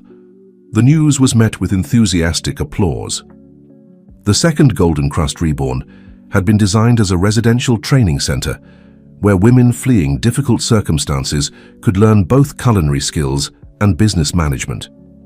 It was, as Victoria often said, a place where second chances were baked from scratch. "But that's not all," she continued, glancing at Marcus with a glowing smile. "We're also going to need to train someone to manage this location for a while. Because in about 7 months, I'll be taking a brief break from baking." The meaning of her words sank in slowly, then all at once. Elizabeth was the first to reach her, wrapping her daughter-in-law in a tearful embrace. "A grandchild," she whispered. "Oh, my darling girl." Marcus joined them, his face radiant with joy. "We wanted to tell you first, Mum, because without you..." He glanced around the successful bakery, at the life they'd built together. "Without your willingness to become Margaret the housekeeper, none of this might have happened." Elizabeth laughed, wiping away happy tears. "I think it would have eventually. Love has a way of finding its truth even without elaborate schemes." "Speaking of schemes," Victoria added with a mischievous smile, "we've had an interesting request. Charlotte Whitmore wants to enroll her niece in our mentorship program. Apparently the girl has a passion for baking, but her family considers it beneath their station." "How times change," Elizabeth mused. "A year ago, Charlotte was the queen of social manipulation. Now, she's seeking authenticity for her niece." The conversation flowed easily as the evening progressed. Elizabeth watched her family, both blood and chosen, sharing stories and laughter. Robert was teaching Anna the proper way to evaluate art, a skill he'd developed working in the gallery. Marcus was discussing expansion plans with some of the program's successful graduates, who had already opened their own small businesses. As the sun set, casting long shadows through the gallery windows, Victoria gathered everyone for a toast. She held up her glass of sparkling cider, her other hand resting gently on her stomach.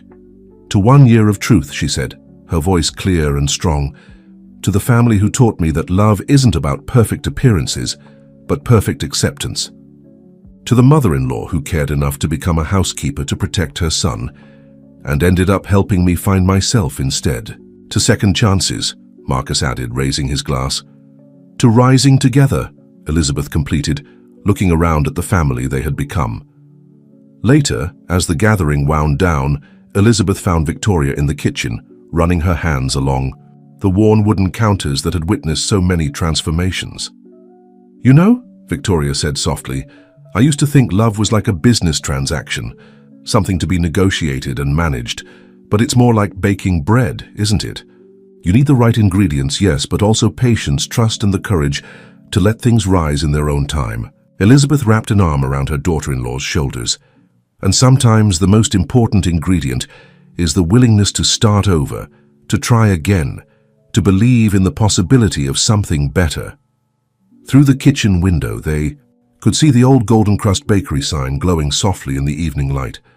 Below it, a smaller sign announced the day's special, "Second Chances Baked Fresh Daily." "That's what we're really making here, isn't it?" Victoria asked, resting her head on Elizabeth's shoulder. "Not just bread and pastries, but opportunities for new beginnings."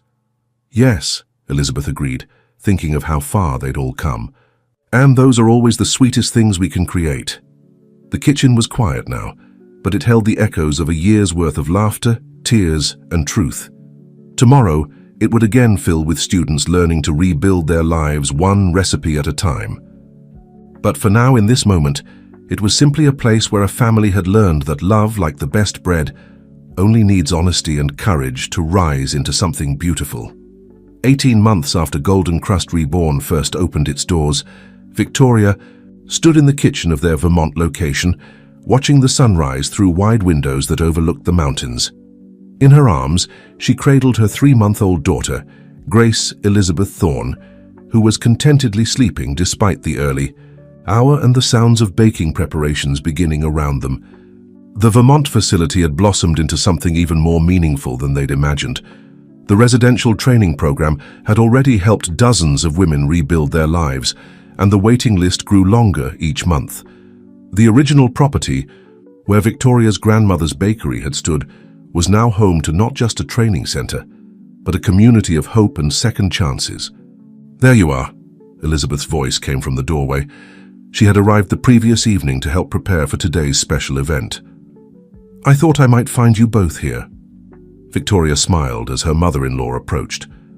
"I was just telling Grace about her great-grandmother's bakery, how it stood right here and how its spirit lives on in everything we've built." Elizabeth gently took her granddaughter, who stirred briefly before settling back to sleep. "She has your determination in her face," she observed, "and Marcus's kindness in her eyes.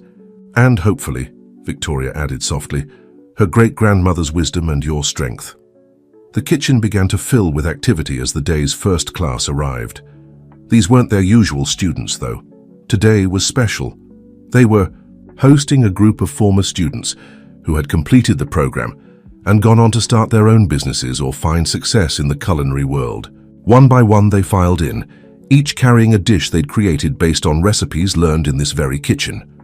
The air soon filled with the mingled aromas of various cultures and traditions, all unified by the fundamental principles Victoria had taught them. "Remember our first class here?" Sarah, one of their earliest graduates, asked as she set up her display. She now ran a successful catering business in Boston. "I was so scared I could barely hold a rolling pin." "And now look at you," Victoria beamed. "Your Danish pastries are better than mine." "Not better," Sarah corrected, "just different. You taught us that every baker brings their own story to their recipes." As more alumni arrived, Elizabeth watched Victoria move among them, greeting each with genuine warmth and pride. Her daughter-in-law had found her true calling, not just in baking, but in teaching others to rebuild their lives through honest work and creativity.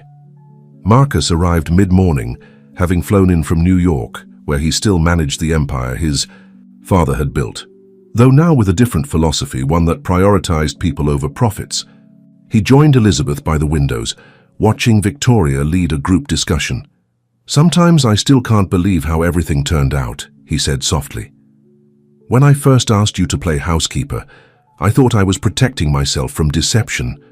Instead, I learned about the kind of love that transforms people." Elizabeth shifted her sleeping granddaughter in her arms. "Life has a way of giving us what we need, even when it comes wrapped in unexpected packages."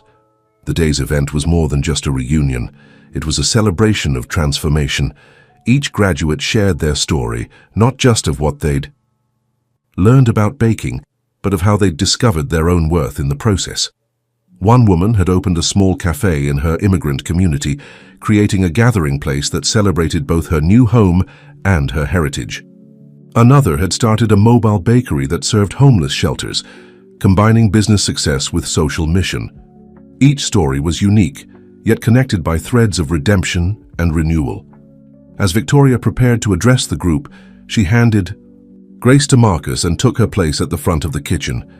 Behind her, through the large windows, the Vermont mountains stood as silent witnesses to another kind of rising, not of bread, but of human spirits. "When I first came to New York," she began, her voice carrying clearly through the kitchen, "I thought I knew exactly what success looked like. It was about appearances, influence, and power. But standing here today, looking at all of you and the incredible things you've achieved, I understand that real success is about authenticity and the courage to become who you're meant to be." She gestured to the space around them. "This kitchen stands on the foundations of my grandmother's bakery, where I first learned that creating something with your own hands, something honest and good, is the truest form of success. Each of you has taken that lesson and made it your own, adding your own chapters to this story of redemption and renewal. Elizabeth watched as Victoria's words touched each person in the room, seeing heads nod in understanding and eyes shine with shared purpose. The baby stirred in her arms, as if sensing the importance of the moment. But the most beautiful part, Victoria continued, is that this is just the beginning. Each person you touch with your work, each life you impact with your courage to begin again, they become part of this story too. Like the starter dough we use in our sourdough bread, this legacy of transformation keeps growing, keeps nurturing new beginnings. As the sun climbed higher in the Vermont sky, its light illuminated a room full of people who had discovered that sometimes the sweetest victories come not from achieving perfection, but from having the courage to embrace imperfection and begin again. 2 years to the day after Elizabeth had first donned her housekeeper's uniform, she stood in the original Golden Crust Reborn in Manhattan, surrounded by family and friends.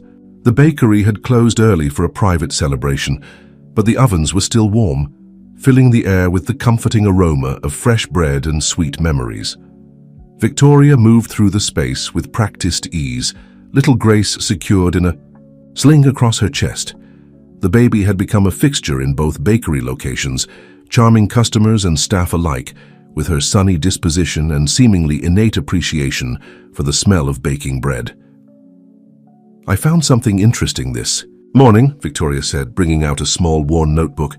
It was tucked away in one of Grandmother's old recipe books. She opened it carefully, revealing pages of handwritten notes. It's her diary from when she first opened the original Golden Crust Bakery. Elizabeth moved closer, watching as Victoria gently turned the pages. "What does it say?"